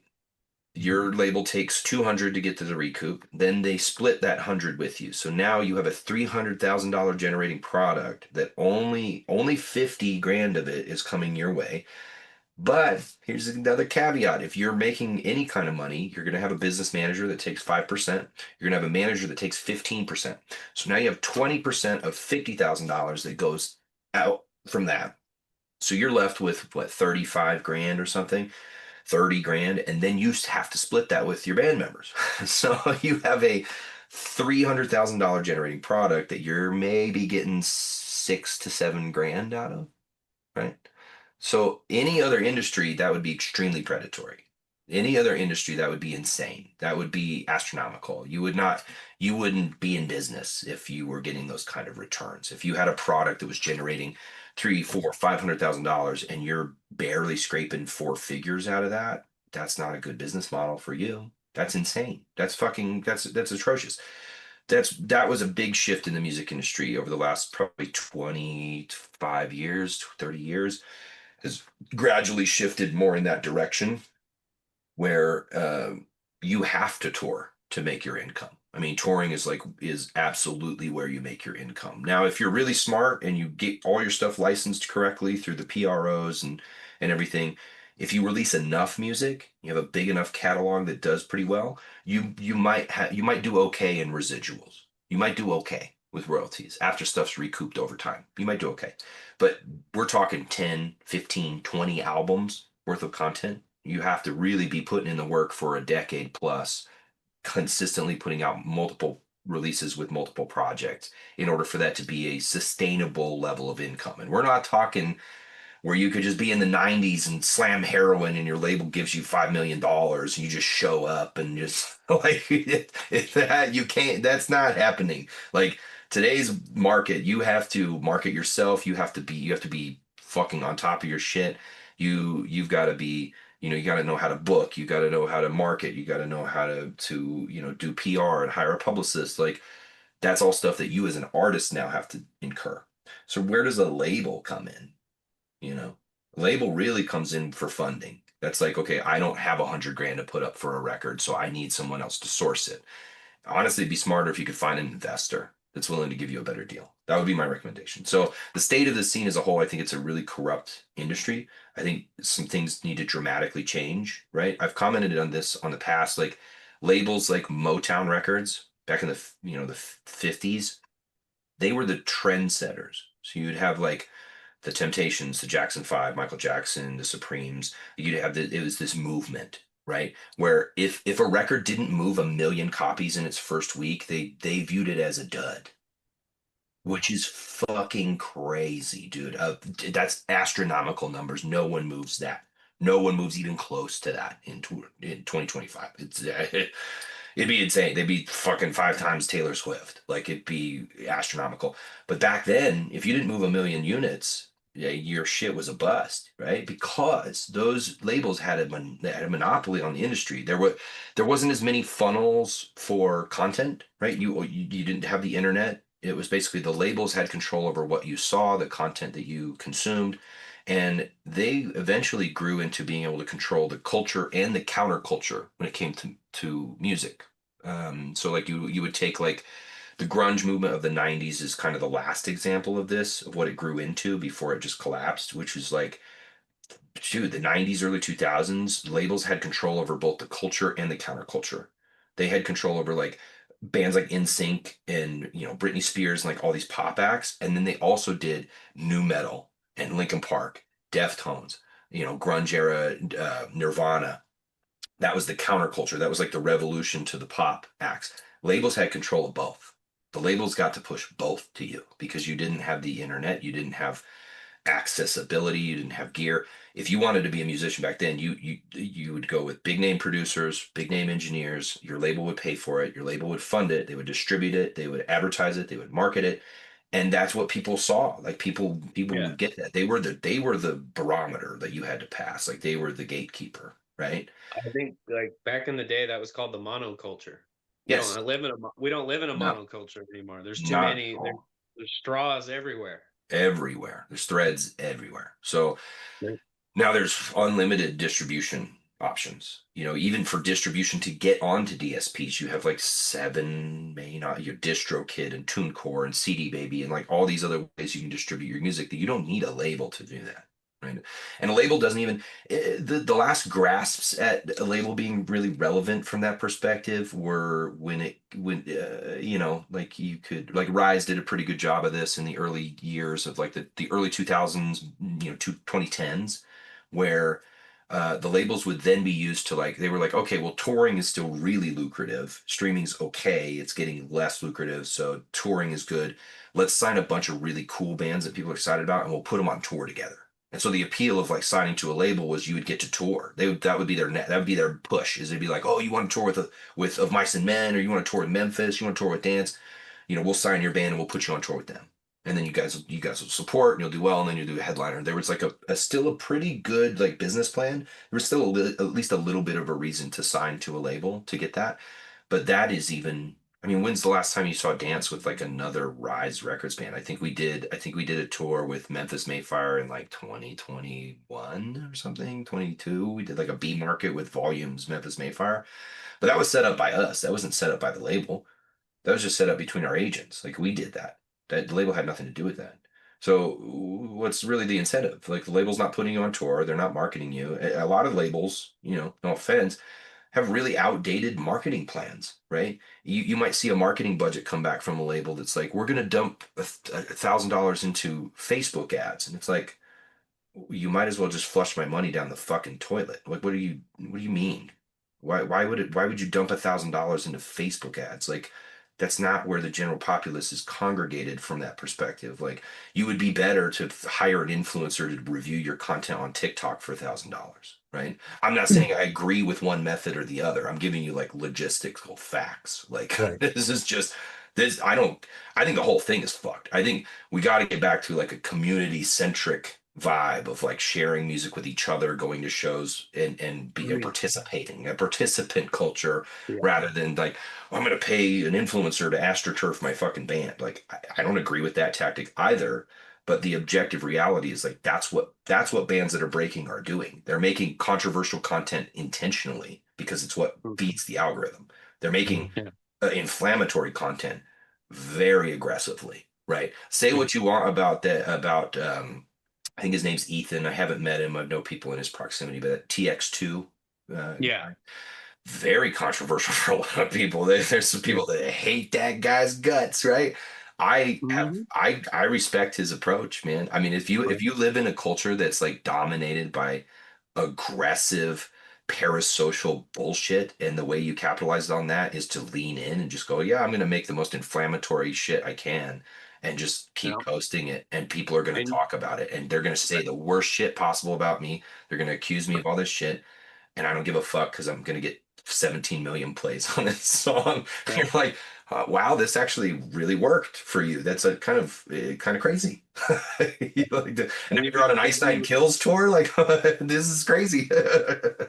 He's smart about it too, because not only is he doing that content, he's working with legit producers, because he works with Mhm. Matt Good from First to Last, Oh yeah. and Oh. Matt Good works with Asking Alexandria. He Mhm. works with Right. Periphery. He works with everyone that's everyone. He just released a song with Kellen Quinn of Sleeping with Sirens. He's smart because he's got the content for the people that are on social media chronically, like myself and post hardcore posting. We have 97,000 members on Facebook. I love Facebook, but he's smart because not only does he address the people on social media, but he gives people that are legit, like into music. Like, well, I went to a real legit producer, a real legend in the scene, the guy from First to Last that's singing next to Sonny Moore on Note to Self. Like, where do you go wrong? You got the content, you got the legit production. I mean, TX2 is not everyone's cup of tea, but you don't have to be everyone's cup of tea. Dance Gavin Dance isn't everyone's cup of tea. And it's Yeah. just like, but enough people will find your stuff if you stay with it and be consistent and just make clean, precise stuff. And just, you don't have to, you don't have to dump $1,000 if you just be yourself.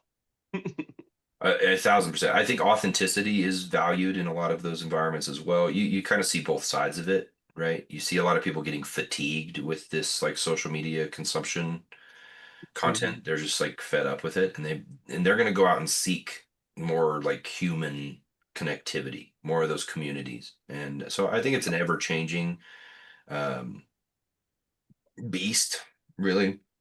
But Super beast, man. it's super beast, dude. I think just the more people focus on just making good art and good uh, content, for lack of a better word, I think is really Yeah. the way to go. So that's how I look at the industry as a whole. In general, I think a lot of the industry also, like for us in dance, you always have that uphill battle. Like when you change a singer, you know, that's an uphill battle for sure. When you're changing singers, that really cripples most bands, um, which is really it's a pretty big challenge to overcome from an industry perspective wise. But Yeah, I don't know a whole lot about the industry personally, and but I do know that a lot of industry folks tend to look at like the changing vocalists as like the end of a band, or like the end of a band's success period. I'm sure that there are some struggles that come along with switching up vocalists. What's that like for you specifically, like interpersonally and business wise? Like, what are some of the struggles you see? I think, when we first did this, the obvious stuff that you're going to get is like, oh, well, it's stuff that, again, it cripples a lot of bands. You don't have a lot of success stories when it comes to changing a vocalist and maintaining or increasing numbers, which is kind of the par for the course. Dance has been incredibly fortunate so far. The last tour that we did, we have documented Polestar measurable increases in pretty much every market that we did from the Jackpot Juicer tour. I mean, we did 500 more tickets in Oklahoma City. We did several hundred more tickets in Salt Lake City, Denver. There were some measurable increases in a lot of places, which was great. And then some places that were plateaued that we can still do some work with. But to see that rather than like a tremendous decline is great. If your ground zero is a slight increase or even staying the same with this type of setup, that basically breaks the precedent from an industry perspective in every way. Like an industry person who's like, oh, that tour is going to bomb, and then it goes and crushes. And you're like, oh, fuck. All right, well, there's still definitely, if this is your floor, where can you take it next time? Right. Or the next Yeah. couple albums, where can you take it on the next cycle? Where can you take it on the next tour? So Right. I think we're tremendously fortunate. On an interpersonal level, I struggled with it, for obvious reasons. When no one likes to be, I have thick skin, but you don't like to be criticized. No one likes to be criticized. I mean, unless you're like a fucking glutton for punishment or you got some weird Right. kink about it. Uh, for me, it's like, again, I've got pretty thick skin. I don't really mind like senseless criticism, like someone being like, oh, I prefer this person's voice over this person's voice. I think that's totally fair. I would never, it's like, Right. yeah, that's your preference. Totally. 100%. Of course. Everybody has preferences. The stuff that bothered me at first in the transitions was getting certain criticisms that would stem from that just had no basis in reality of like, oh, well, Andrew can't hit this note. It's like I'm hitting the literal, if you play the B4, it's the same B4 that he's hitting on this fucking, that he's hitting on Prisoner or whatever. Like, you're Yeah. objectively wrong. Your criticism is ass, and you're like a sub 70 IQ fucking dumbass. Like your criticism does not come from a place of objectivity. It's just because you heard something somewhere from someone one time and decided to Yeah. pass the buck. Like fuck you. Why would I listen to your criticism in that regard at all? Like you're not giving me anything constructive, right? Something that I saw that was constructive that got sent to me was I'll share two comments and we could move on, but they're one thing that got sent was we did Burning Down the Nicotine Armoire on the last tour. Yeah. And there was a lot of people that were really stoked about that. They were like, dude, he's doing the song justice. He sounds like Johnny. Which again, to me, Johnny was like my idol singer growing up. Like that's how I learned how to sing like that. So that's a huge compliment. I want to do those songs justice. Um, one of the feedback we got from a record perspective was people being like, man, he can really just belt these highs. I would really like to hear more of that on the next one. And it's like, oh, I could do that. That's a good, Right. yeah, okay, sure, yeah. I try to be diverse and try all these different styles. If you guys want more belting, I could belt highs all day. That's like my bread and butter. That's what I like to do. So that's cool. That's constructive. That gives me stuff to work with. That's cool. That gives me an opportunity to grow, and I'm always looking to do that. So Yeah. I'm always looking. I think one thing I would say that as someone that knows you, like to a degree, I'm not gonna say like we're best friends that go on boats and yachts on weekends, but as someone who's watched you from Idola to go to Dance Gavin Dance, not you're not some new guy. You're not some guy that just came in the band and started singing. And there's a lot of ignorance around the fact that people are just like, this guy can't do it. Like, who is he? Like, where's he from? And it's like, well, he's been in the band for 10 years for one. Two, he's been like, people will be like, oh, he's not Swancore enough. I'm like, dude, he's like one of the first people like signed to Blue Swan Records. Like, the whole term Swancore exists for the people signed to that label. He's a first draft pick.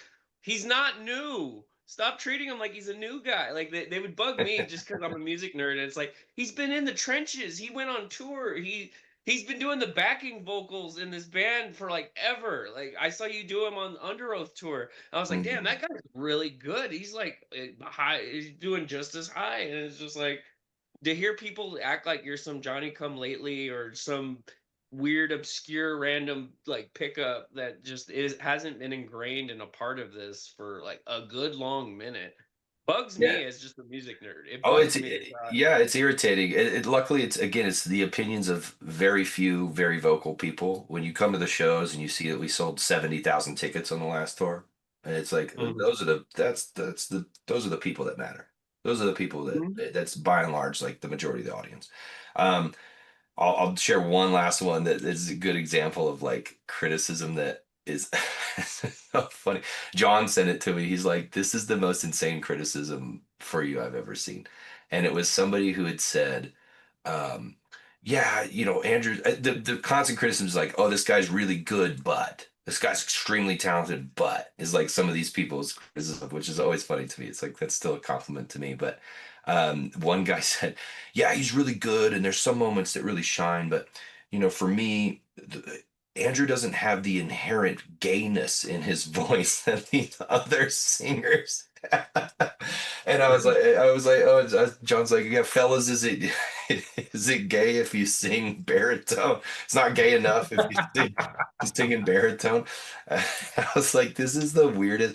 What a constructive point am I supposed to take from that? I mean, Gay it up, bro. What do you even mean by that? It's like I try to think through that. I'm like, what does this mean? What does this person mean by this? Because I mean, dude, I haven't been emo since I was swoop hair, black dye.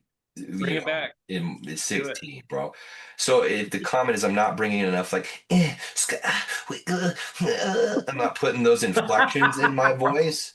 Oh, fuck you, I'm I not want gonna you to do take that. that That's not section that how you I just sing. made Like, and like just I play mean, it on a loop for that's me. such a dated perspective of what the term even means. I don't know, just stuff like that. I'm just like, again, I've learned to just like ignore this stuff or just laugh at it because I'm like, bro, this is insane. I've made this is my career. I've done this for over a decade. Like I'm buying a house with money I made from my brain. Like it's Right. like this is the I really don't have anything to complain about. It'd be very disingenuous of me to be like, oh, well, I'm getting criticized again. I don't give a fuck, dude. Like, come to shows, don't come to shows. Buy the records, don't buy the records. I don't give a fuck. We got enough people. Right. If you want to be part of it, we're doing some cool shit. If you don't, there's fucking 10 million other bands to listen to and 10 other albums in our discography. Help yourself. I'm I'm putting those Andrew Wells emo noises on Yeah, a new yeah, remix. go ahead, sample those, dude. Yeah. Right. I Yeah, I made want a that like on repeat. Like right. I'm gonna do because every time we do these interviews, I have you sing John Travolta, and I make a really shitty put together remix. And the last one I did, Kurt Travis and you guys were singing John Travolta. So I think I got some new material for this John Travolta track. Sick. I love it. I love it. Yeah, throw some of those guys on there, man. That's sick. Yeah. Yeah, man. So, another thing about the music industry that I'm not really super privy to is like how Billboard charting works and how that affects bands and musicians. Um, I know that it has something to do with like the business opportunities that you guys get and like the venue accessibility, but and maybe financial growth as well. But help us understand how that works and how it's changed since, the past several years. It's a great question. Something that a lot of people don't understand. That is, if you do your research on this stuff, it's pretty concrete. The the Billboard charting industry's changed dramatically, and some people will say this is cope or whatever because Pantheon didn't chart that well. You can call it cope, you can call it whatever you want, but if you actually do your research, you'll find that everything I'm saying here is objectively true. Um, the way that Billboard metrics have been charted has dramatically changed just over time. So, for example, like Coheed made mention of this with some of their more recent records, where they changed the rules every couple years in terms of how things are calculated and where they chart versus where the sales are, right? So where they chart and how they sell, it looks different week over week, and then it looks different based on your competition too. It's always looked different based on your competition, but how the rules of calculation for charting have changed, have done so dramatically, especially over the last like 10 years, especially with streaming, right? So now Billboard charting does more weighted position charting based on how something streams in a smaller window of time versus how it streams across the entirety of the release span, right? It used to be like you would stock up for a pre-sale, for like a pre-sale period of like, we're going to roll this out for 3 months or 5 months or whatever. And then everything kind of counts towards the end.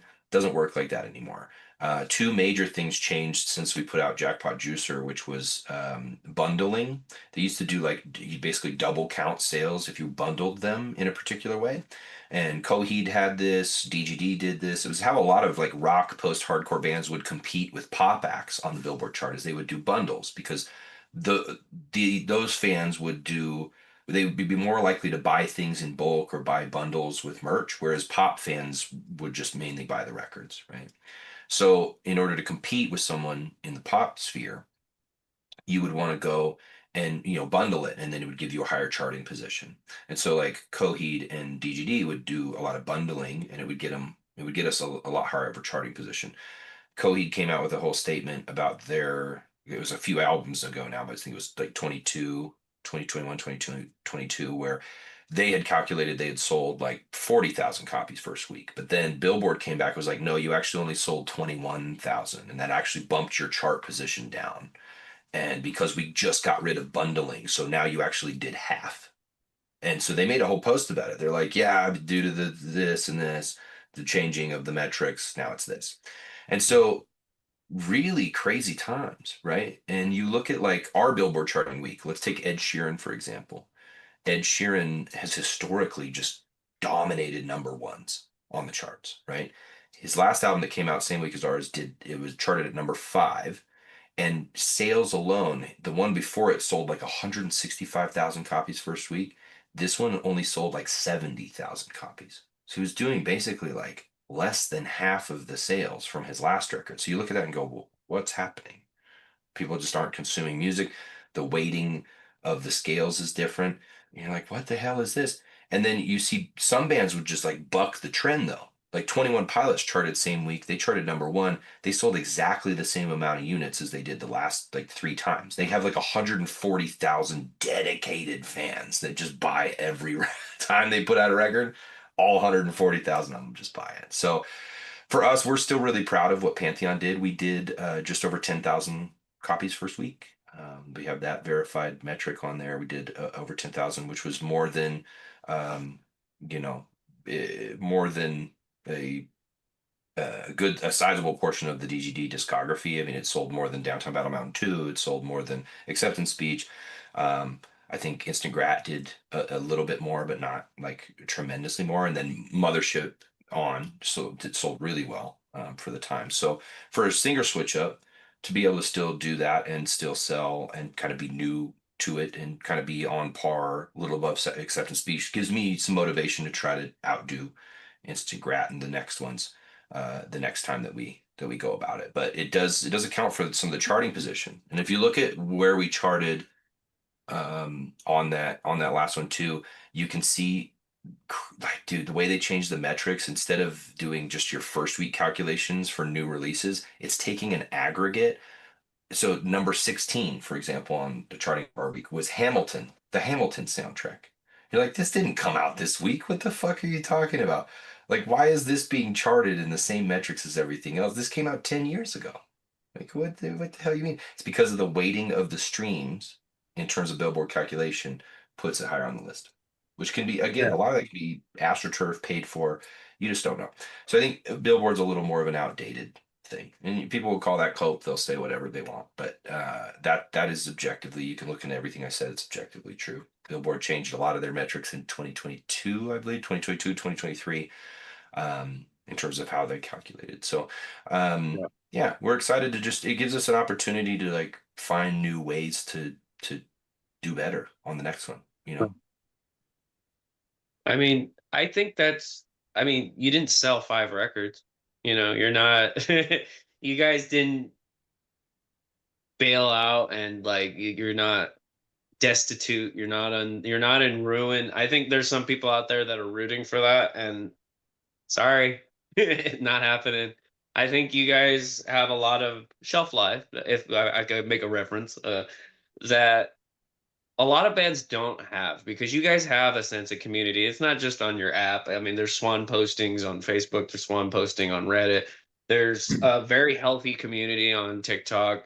I think there's just a lot of dedication, because there is that lore. There is that like journey that comes with discovering everything there is to know about Dance Gavin Dance, all the good, all the bad, all the nitty gritty. And it's just like, I feel like with the band's new album referencing that, it's a restart period where you have to find who's really down with the changes. Because there's a lot of longtime fans who are just like, "Oh, cool, they're changing it up again. Let's go." And there's people that are like, "This isn't my era," and it's just like that happened every 5-10 years, and I feel alive. I feel invigorated from it, because it's kind of just like, wow, they're not running to a formula. You guys are taking risks. You're doing different things, and I don't know. I feel like it was needed. Like, and if it takes like that point where you're just like kind of like figuring it out, I think every new singer's album, the first one's always kind of just like, well, let's gauge it. But that follow-up album, that Happiness, that Downtown Battle Mountain 2, that, Instant Grat, like there's always that looking forward to the next one. You guys are already talking about making a new one. So you're going to be bringing some belting. I'm just kind of just stoked, because it's like, well, now we know what people like on this one. Let's give them what they really want. And I'm just stoked. Oh yeah. A lot of people's favorite song on Pantheon was Animal Surgery, the opening track, which is just like quintessential like Johnny style belting and runs.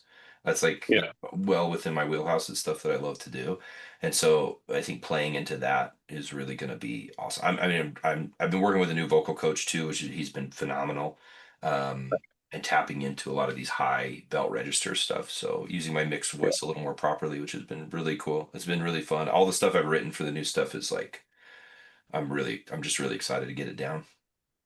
One thing I wanted to say, because it's not on the album, but gingivitis, like Yeah, that, yeah. that is, do that. Keep doing that. Doing experimental, That's crazy. the opposite of the of belting, but I do love it. There is some experimental stuff for sure, which is cool. But I, yeah, my last I, comment about like charting and things is like if you look at other bands in our scene too, this is also verifiable. You look at bands that released albums around the same time. So you look at bands like Thrice, AFI, Silverstein. Thrice and Silverstein, their most recent albums didn't even chart at all. At all. These are like their first albums in their basically since they started that didn't even make the 200. And those bands have had the same lineup for 25 years, right? And again, this isn't to knock those bands. Those bands are phenomenal bands. They're extremely hardworking. They're extremely consistent. They've got amazing music, including the new music. I just want people to be a little bit more genuinely honest about when they're making those arguments. Like make your arguments in good faith, at least. If you're gonna make some argument about like, I want to see the downfall of blah blah blah, at least make your argument subjectively in good faith. Like at least right. look at the totality of where the scene is and what it's been doing. Um, and look at numbers as a whole. It's like if these bands that have been solidified for 25 years with the same lineup are not even charting anymore, it might be a little indication that the metrics for charting are a little skewed, and or maybe the scene from a sales perspective on that end isn't as healthy as it used to be. I mean, Maybe there's throwing out some objective facts. Like just look at those things. AFI's record charted 110, which was their lowest charting basically in the band's yeah. history since the very beginning. And I don't knock the bands for that at all. I don't think it's a showcase of their music being worse or anything. I think it's more of a testament to the industry stuff that we touched on earlier. And I think it's better to use that. I don't put a lot of stock in those things, in the industry things. I put more stock into the fans showing up, coming to sing the words, enjoying the music. I think I put more I, stock in that. I think all those bands you mentioned, because you said Thrice and AFI and Silverstein, all I hear is that y'all need to tour with them. Oh, And dude, anytime I would tour those fix, bands any day of the week. yeah, fix our Billboard placement tour. Like we all had albums that should have charted, and they're moving the goalposts on us. I mean, that sounds like a great little wandering festival to me. You get some local bands on there. You gotta Yeah, do, baby. 100%. Yeah. Well, yeah, man, thank you for shining some light on that. You are certainly a wealth of knowledge when it comes to, what's going on in the music industry today and how that affects, bands in this genre versus, how more mainstream genres sort of affect, bands in these subgenres. And it's really interesting to hear about how all that works and definitely shine some light on well why is this particularly viewed as higher or mainstream versus this, when you have like these people that are showing up to shows and they're singing the lyrics, they're chanting along with you. It's eye-opening. And I like what you said about that, basically like that being the metric. you know let's take a look at that as opposed to like these weird charting situations, because Billboard is not the only I guess meter, for how bands, are successful. The metrics that the units that you sell, or the amount of merch that you move, or the people that show up to the shows. There's all these different ways to tell, how successful a band actually is. And at the end of the day, you want bands that you listen to, and you want the artists that you love to make a decent living and to be able to sustain their lives. but more so, you know, for me, maybe not more so, but for me, I want to see those bands continue to create, you know. So the only way for them to continue to create is to support them, you know, whether that means like showing up to shows or buying merch or buying the album or, you know, even doing the free stuff like sharing them with your friends, you know, that stuff counts. I agree, 100%. So I kind of wanted to touch on something a little different. You know, now that we spoke about the industry a little bit, there's been a few mentions in other interviews about the band and sobriety and a collective decision to kind of move in that direction, and I find that pretty interesting. You know, you guys, you know, seem to glow. You know, you're healthy, you're friendly, you're there's a magnetism, if you will, that's coming from you guys. Um, you know, there's got to be something to that. You know, tell me about, you know, how the band came to that decision to collectively be sober, and you know, I mean, what led to it?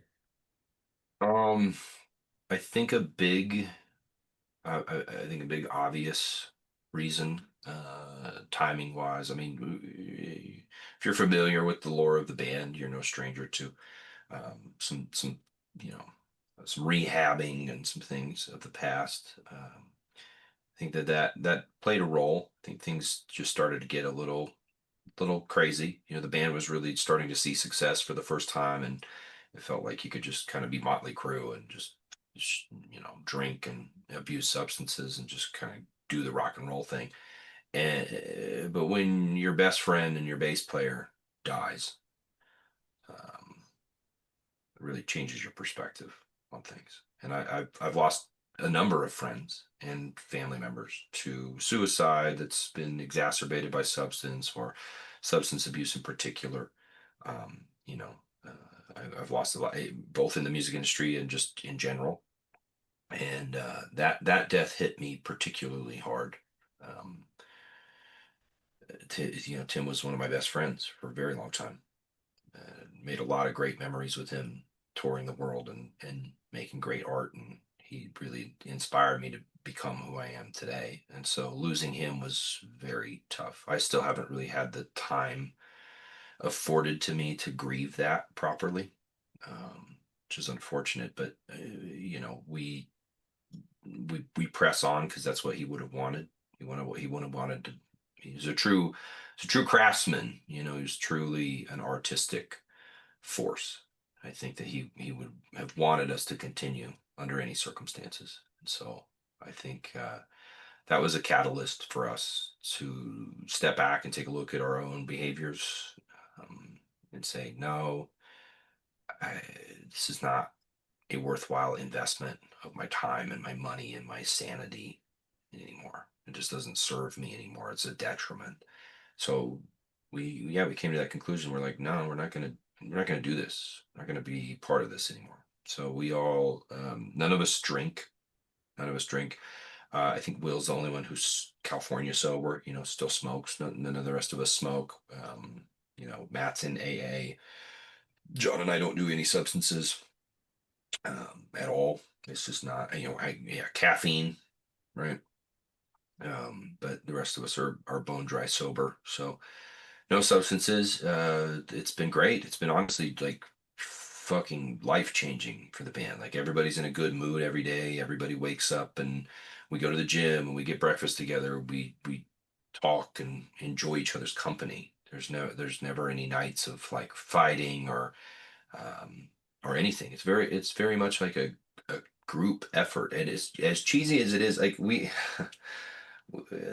no project I've ever been in has ever been a band that's like that cliche, like, you know, you're backstage and you guys are huddled around and you got your hands in, you're like, all right, we're gonna crush it, guys. All right, everybody, say a prayer. We're gonna get into it. We've never been that band, uh, but on this last tour, we were that band, and it felt right. It felt awesome. Like we'd all be in the green room together, and we'd come in for, you know, we'd say you know, something about the day or something, you know, some win for the day, or we have like something we'd all shout and just get each other hyped up and be supportive. We always tell each other, good job, or hey, I know you struggled with this, but you crushed it. Like, it's very uplifting, and it's much easier to do when you're sober. Touring is much easier when you're sober. I know that most people have the opposite perspective because touring is really hard and it's easy to numb out and say, okay, well, fuck this. I'm just gonna like take benzos and drink and fucking tap out.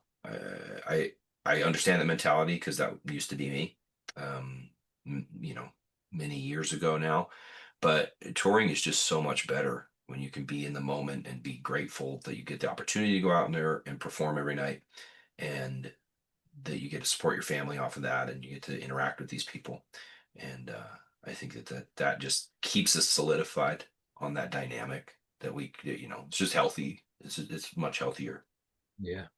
Yeah, that's a beautiful thing, man. Obviously it creates this different dynamic for you, with your personal interaction. How does that affect like your writing processes, your rehearsals, your business decisions? Oh man, dude, I mean, when I first stopped smoking, it was a little tough. I used to just, I'd smoke before I'd write guitar, and I would just, that was like my zone. I'd get like really creative and kind of think outside the box. And I learned how to do that to an even greater degree sober. But for the first little bit, it was a little tough.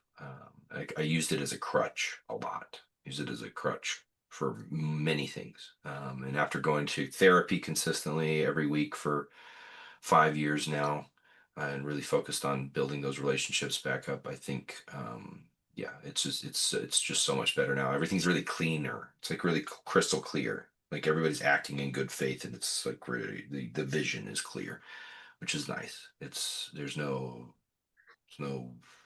ulterior motives or anything going on. It's really nice. Yeah, that's awesome. Well, thanks for sharing that with us, man. So I guess like this next part is a little bit more of a let's call it a short answer section, You sort got of it. rapid Yeah. fire type thing. I reached out to a couple of different fan groups on social medias to find out what do they want to know from Andrew about BGD. And so I got a couple of questions for you. Feel free to, make it as long or as short as you want. Some of them seem to be a little bit more like kind of maybe yes or no, but we'll let you kind of pick and choose there. Sweet. Yeah, go for it. So first one was, are we going to get another animated music video for this record? Probably not, unfortunately. I would love to do a Robot Rebirth video. Maybe if John Howe is up for it, and can fit it in his schedule and we can fit it in a budget, maybe. But I wouldn't take my word for it. I wouldn't hold your breath. We did 5 music videos for Pantheon, which is a lot of budgetary expenditure. So maybe for the tour, that'd be awesome. I'd be open to it for sure. Okay, cool, cool, cool. Well, Tree City Session 3 is on everybody's mind. Um, can you give us any information about when we can expect that? I cannot. We're trying to partner it with something really cool. I think it'll be early next year, like really early next year. I don't think it'll be this year, but I can't guarantee either way. It'll be either or later this year or early next year. Fair enough. All right. Well, I had a fan ask, what's your all-time favorite TGD song? Mm, Choose from. that's that's tough. That's really tough.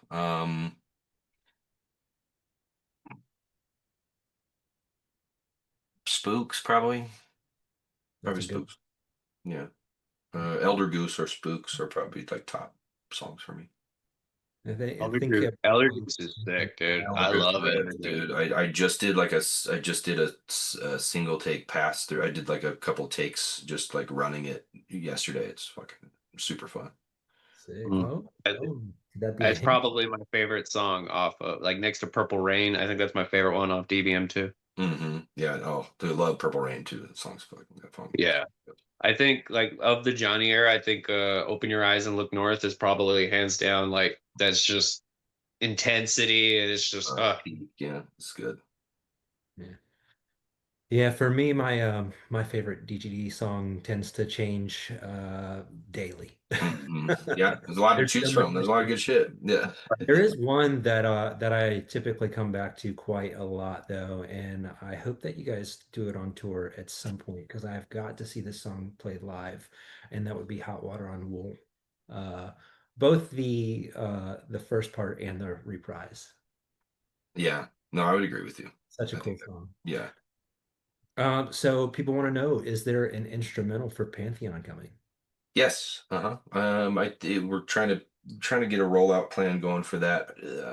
It'll be out within a year from Pantheon's release, so it'll come out sometime between now and September next year. That's Sweet. sick. All right, so for those that don't know, Gingivitis was a song that got cut from the album Pantheon, and has been leaked. Um, a lot of people really love it. It's very different from Pantheon. Um, Very unique. A lot of people want to know, is there ever going to be an official release for it? And are you guys planning on doing any chance of like, maybe a B-sides album or including him on a deluxe release of the album or anything like that? Those are all good points. We had originally we were gonna make it a fan exclusive for the app. We were gonna put it out and it's like an official release and then eventually roll it out. That's why leaking sucks. I mean, the song's not even like fully done. Like the song is like, I mean, I tracked those vocals, the vocals that are on there. I tracked myself. Like I didn't; those are not really done with Chris. I tracked them and sent them in as kind of placeholder vocals in case we tracked it for the full, and it just didn't make the cut. And so, pretty cool for being like essentially a glorified demo. It's sick And though. dude, I think that a surprising number of people like it. I like it. I love this song. It was super cool. The verses, Will wrote the melody. I wrote the chorus, but Will wrote the melody and was like, dude, do like a The Cure, Morrissey take on this like low bass vocal. And I was like, okay, cool. I can do that kind of goth. Like it reminded me of yeah, like the goth kids dancing, smoking cigarettes in South Park. yeah, That's it's like sick, dude. that's the It take. there's not a lot of deep Walking voice. down these empty streets. Yeah, it's like this very like bravado. There's not Like, a lot of that. There, like, I think, like, what, like, there's not a lot of that in post-hardcore. Like, no. usually when people start doing that, they become a rockabilly band, or Oh I yeah, think there's yeah. It's one almost like a band that's parody style. Yeah. right. I think there's one band that's similar to Dance Gavin Dance. They're called the Long Faces, and they have a deep baritone, like crooner, like with like math rock riffs and like surf Interesting. rock type. Yeah, I'll have to check And that it's out. one of my favorite bands because I'm kind of like my vocal range is definitely in the lower end, and it's Mhm. just like all that high pitched stuff. So it's cool seeing people with deep voices do deep voice stuff. I love deep voice stuff. Yeah, that'd be my preference. But yeah, Right. it's if if I could just sing Frank Sinatra, I'd be on Easy Street all day. Dude, I live. Dude, Dance Game and Dance. Oh, bro. Love it. I just That did. was rip. Yeah, I just did a cover with a friend of mine for the song Everywhere by Fleetwood Mac. Uh, Yeah. and the verses I'm doing an octave down, almost kind of country style. Dude. But then the choruses I'm doing this like Haley Williams did a cover of it where she's doing this crazy cool run in the chorus. I doing it all in her register. The rest is in the original female register, but super fun, really fun stuff. I like a challenge. So I I caught you when you did Landslide at the oh Troubadour when yeah, you yeah. were doing solos. I have video of it recorded on my TikTok somewhere. That cover was sick, dude. So Thanks, to man. hear you do more Fleetwood Mac would be good. Dude, wait till you hear this one. It's nuts. I do all the harmonies myself too. It's like fucking just like 8 stack harmonies. Crazy. Also, a lot of people on that Gingivitis track, like the outro feels very Mm. Blink 182. That's like a lot of That's actually a part of why we didn't put it out is Will wrote that and I loved it. And I was like, it's kind of Blink. And then John and Matt were like, it's literally a Blink ripoff, dude. We can't put that out. It's a main track. He's I like, think a Blink it's different 182 enough. I think a Blink 182 Dance Game and Dance tour would be sick. Your Oh, guys' Ripper. lyrics are very random and Yeah, filthy sometimes. Pierce the Veil can do it. Let the boys do it. Right? Why If they not? could take the Denny's guys, like what the fuck is up, Denny's guys on like Oh, it'd be playing shows, yeah. I think Dance Game and Dance fits. Yeah, so there's some people that want to know, are you guys going back to Australia? Yes, absolutely. Next year, probably in the fall. Australia and UK, Germany, Amsterdam. I think that those are like guaranteed pretty much. I'm really pushing for South America again. We haven't done that since 2018. I think that would be great. I'm really pushing for Japan again. Same thing. We haven't done Japan since probably 2018, 2019. Uh, Hawaii again would be really cool. I think some other European countries would be cool. Like I've been to Italy and Greece and all those countries on vacation, which is great, but I've never performed there. I would like the opportunity to do that. Maybe Barcelona. Barcelona's great as a city, but to perform there would be really cool. So cool. I wanted to mention because the video for All the Way Down has a lot of Grease imagery. That was my idea. Yeah, Mhm. I was gonna say because I had this thought on the Tangent tour. Why isn't All the Way Down the opening to the Pantheon? Because it starts with the Mario Kart thing. I just in my mind, it just feels like I know Animal Surgery is great. It's a very good, structured opener, but just that and then you start into this album. For me, it just felt like it would have been great. The way, yeah, I mean, I agree that it's a cool starter. The way the album's structured is again the front half is a little bit more whimsical, absurdist, musically and lyrically. It's very like all over the place, kind of crazy. And you get to Space Cows, kind of the pinnacle of that wackiness, right? And then you go into the back half of the record, which is pretty distinctly different. It's a little bit more somber and thematic and epic and heavy, and All the Way Down kind of starts that. So I kind of break the record into two, and All the Way Down is like the start of the back half. So that's how I Okay. kind of interpret it. I dig that analysis. Also, it's got more Martin Bianchini, and just to see him because I Ain't good interviewed enough. him old time days, Demo Team podcast, way old podcast, not on that podcast no more. But I interviewed Martin Bianchini when he was just the secret band guy, the Shark Dad guy that would just contribute. But to see him on these tours, to take photos of you guys, and to see him in the suit with Will Swan, Great. it's just and his feature, like he's not just one song now. He's got like three. Just to see that and to have him on tour, and I know he's in that Andrew Wells 2015 position, kind of, you know, Mhm. breaking his legs in, but it's a really cool sight just to see Sergio, Martin, and you guys that took the time years ago to try to just be like, yeah, I'll do an interview, and then to be able to take photos of you guys like on stage playing with giant inflatable foam fucking old school references. It was a really rewarding experience, and I think I sent you an email about it where it was just like I've been a fan of this band for like 20 years, and that was the best show I'd ever been to. Like just to feel like, hey, your fandom, like we remember you. We're not gonna keep doing this whole. We're not gonna keep straying off the path. It's not gonna be a pop record. We're gonna just try to like get in touch with our inner Dance Gavin dance. Yeah, we're not trying to cool guy anybody. We like making music, and we love our fans that come and show up and participate. It's very rewarding, all sides. Awesome, man. I'll let Josh get us back on track. So I got one more fan question for you, and it's actually from me. So, Hey. what section of music, guitar or vocals, with DGD was the most difficult to write? In the whole discography, Just for anything that you've contributed to. mm, um, so I would say the hardest guitar song to write for dance is "Die Another Day."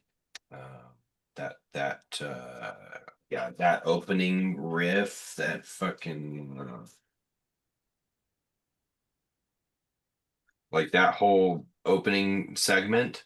That took me.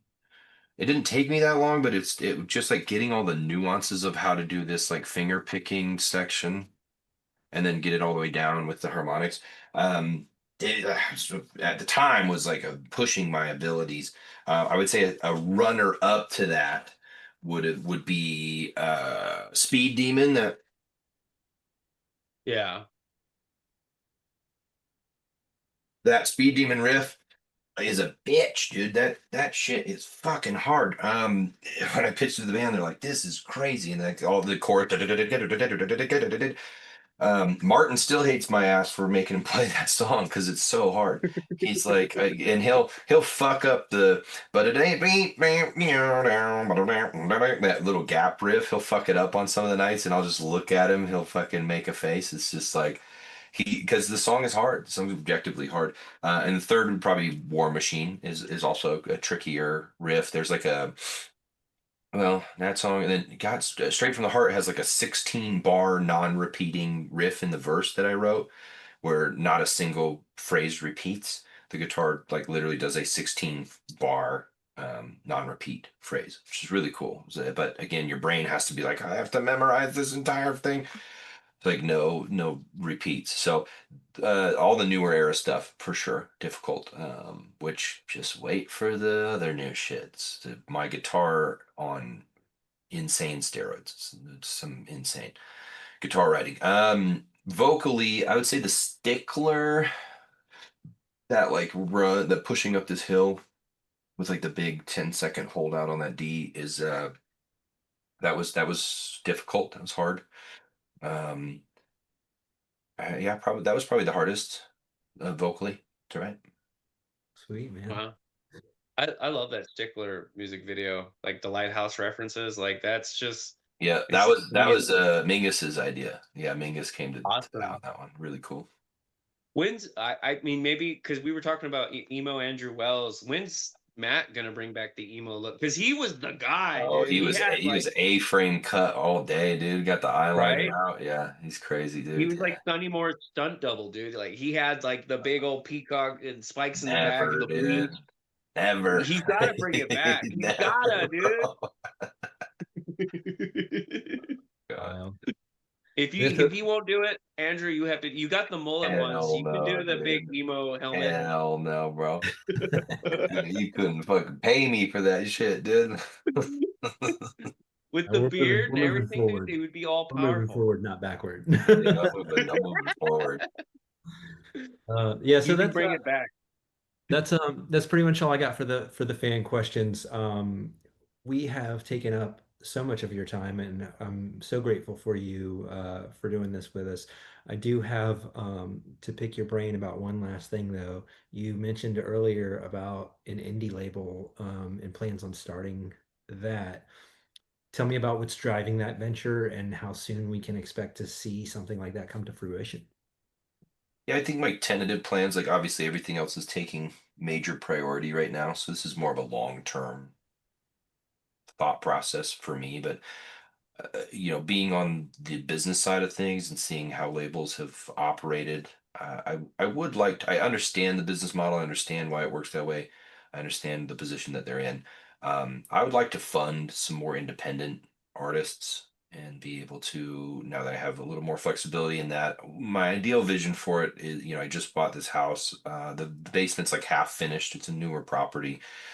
Uh, but it allows me to kind of see my vision for what I want to build in a studio. Like this home studio I have here is great. It's got a bunch of stuff, but the build out that I want in this house is eventually to get it to a place where there's an artist quarters. There's it's got some walk-in entrance. There's a kind of mother-in-law kitchen area, and then there's the main studio area.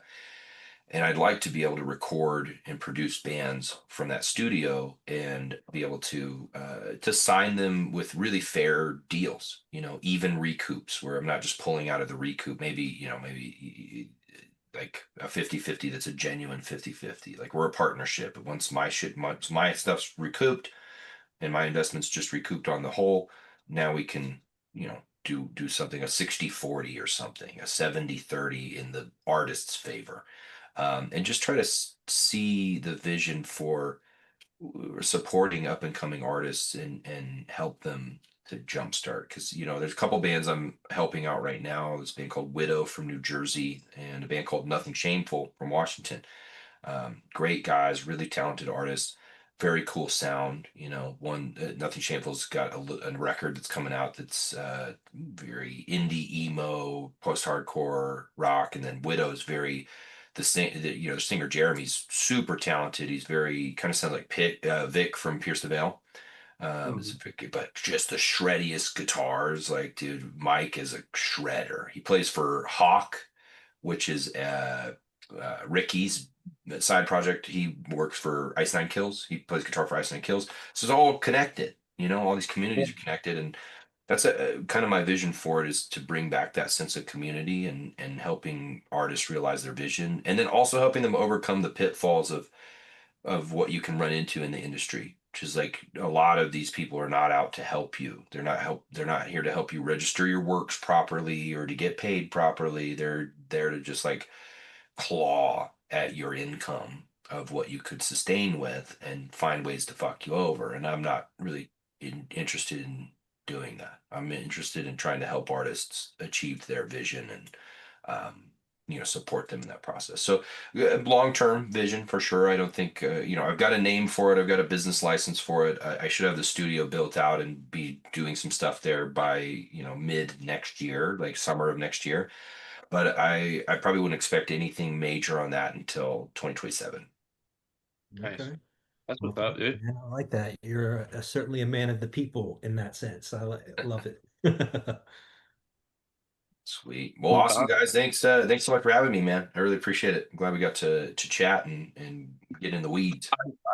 I'm super stoked. I don't want to take up any more of your time, but I do have several folks that help me keep this show going. And if I could just shout them out to you real quick. You got it. And so my band has a new song out, Angel Cakes. That's great. Awesome. Okay, I'm out of the way.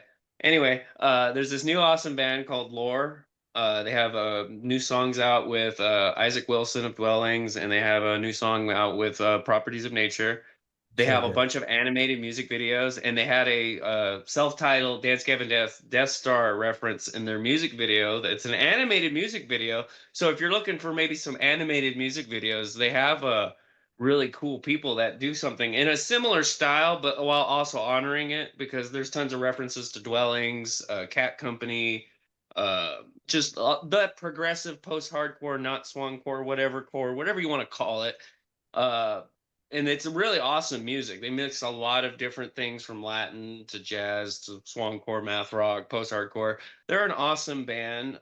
They feature the former vocalist of Cat Company doing vocals.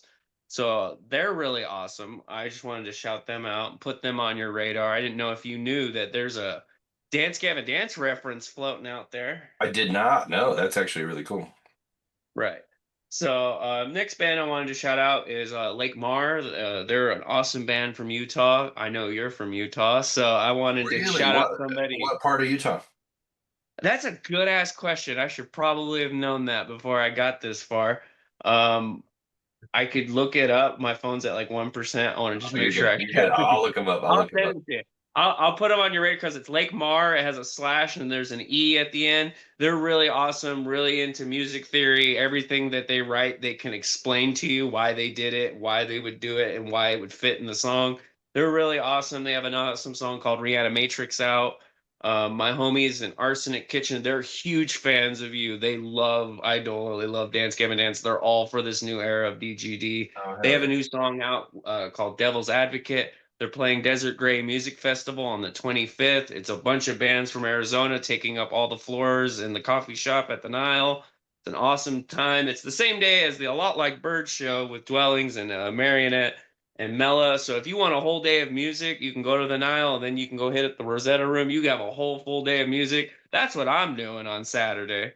So that's Arsenic Kitchen. Their new song, Devil's Advocate, is a sequel to If Only. It's a very Beetlejuice themed music video. So if you like Tim Burton, you like Beetlejuice, check out Arsenic Kitchen's new song, Devil's Advocate.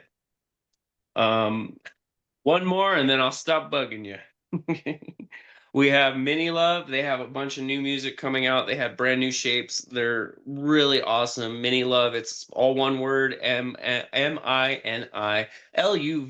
I know love is spelled many different ways, but LUV is how you spell Mini Love.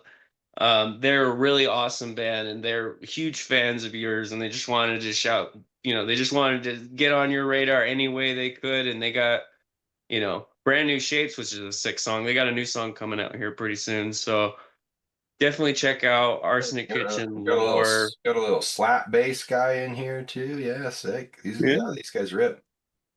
Yeah, that's what's up, man. thank you for checking them out, man. There's tons of other awesome guys. I had Shelby Asawap who wanted to hit me up and ask you like what your dream gear would be if you could elaborate on Oh, that. bro, yeah, real quick, I can give you. I am very fortunate to have pretty much all of my dream gear now, which has been awesome. My dream amp that I always wanted that I have now is a Friedman BE100. Fucking amazing amp. It's got all the classic distortions that a JCM would have, like the classic 800s, but with this like sparkling cleans that a twin reverb would have, and you can get a little bite like an AC30 or a Matchless. Love that amp. It's pricey, but it's very worth it. Kiesel guitars. I got to shout out my Kiesels. Love them. I got my customs, as you saw. I got my white and gold. I've got a this almost PRS style semi hollow Oh wow. body.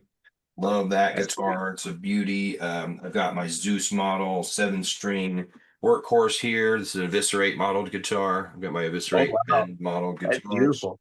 I love Um, that purple.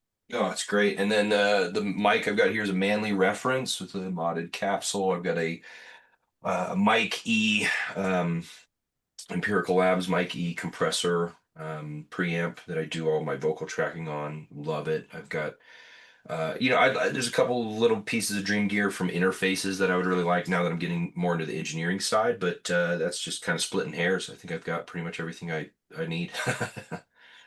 Awesome, man. I appreciate you taking the time to do that.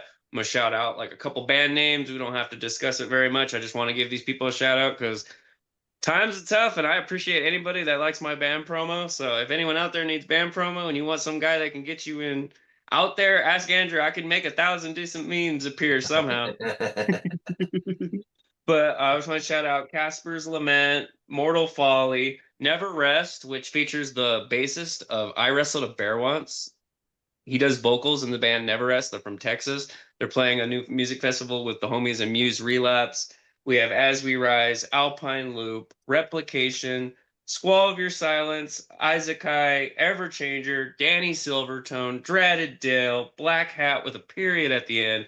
I know some people know For All I Am. I love For All I Am.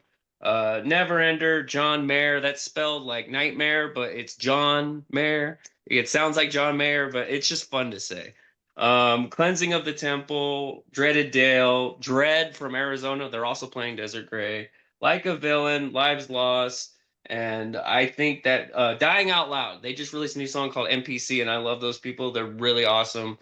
And I think that's about it for me. I don't want to take up any more of your time. Also, listen to the new Thomas Eric and the Ouroboros album. That album is so sick, and Thomas is coming back on the show here pretty soon. So I just wanted to shout out Thomas because I love that new solo album he did. Oh yeah, Thomas is a legend. I love Thomas and Skydrifter. I love Skydrifter. And I think that'll do it for me, man. I don't want to take up any more of your time. I appreciate you spending almost, I think, 3.5 hours. I think about 3 of them got recorded. But I'm really stoked for this interview. Thank you for coming on, Andrew. For all your success, dude, you deserve it. Like, seriously, all your hard work's paying off. Joshua here gave you your year in review, and I think he could probably add more accolades to that because you're kicking ass, dude, and you're doing it like the right way. You're not being a dick. You're not stepping on people on your way to the top. You're just you, undeniably you, and you're like, I'm appreciative of you being you. Thanks, man. I appreciate it, guys. Thanks so much for having me. Awesome, man. Josh, you want to say anything before we go? Nah, just want to say thanks again, man, and giving us any of your time is always well appreciated, man. And I wish you the best, and as well as your family too. Thanks. I appreciate it, guys. Awesome. Be well. I'm gonna go take a walk with the girls and take the baby for a little bit. Awesome, man. Thank you, everybody, for watching Warp Taste Podcast. Go join the new Dance Gavin Dance Amp. Listen to Pantheon.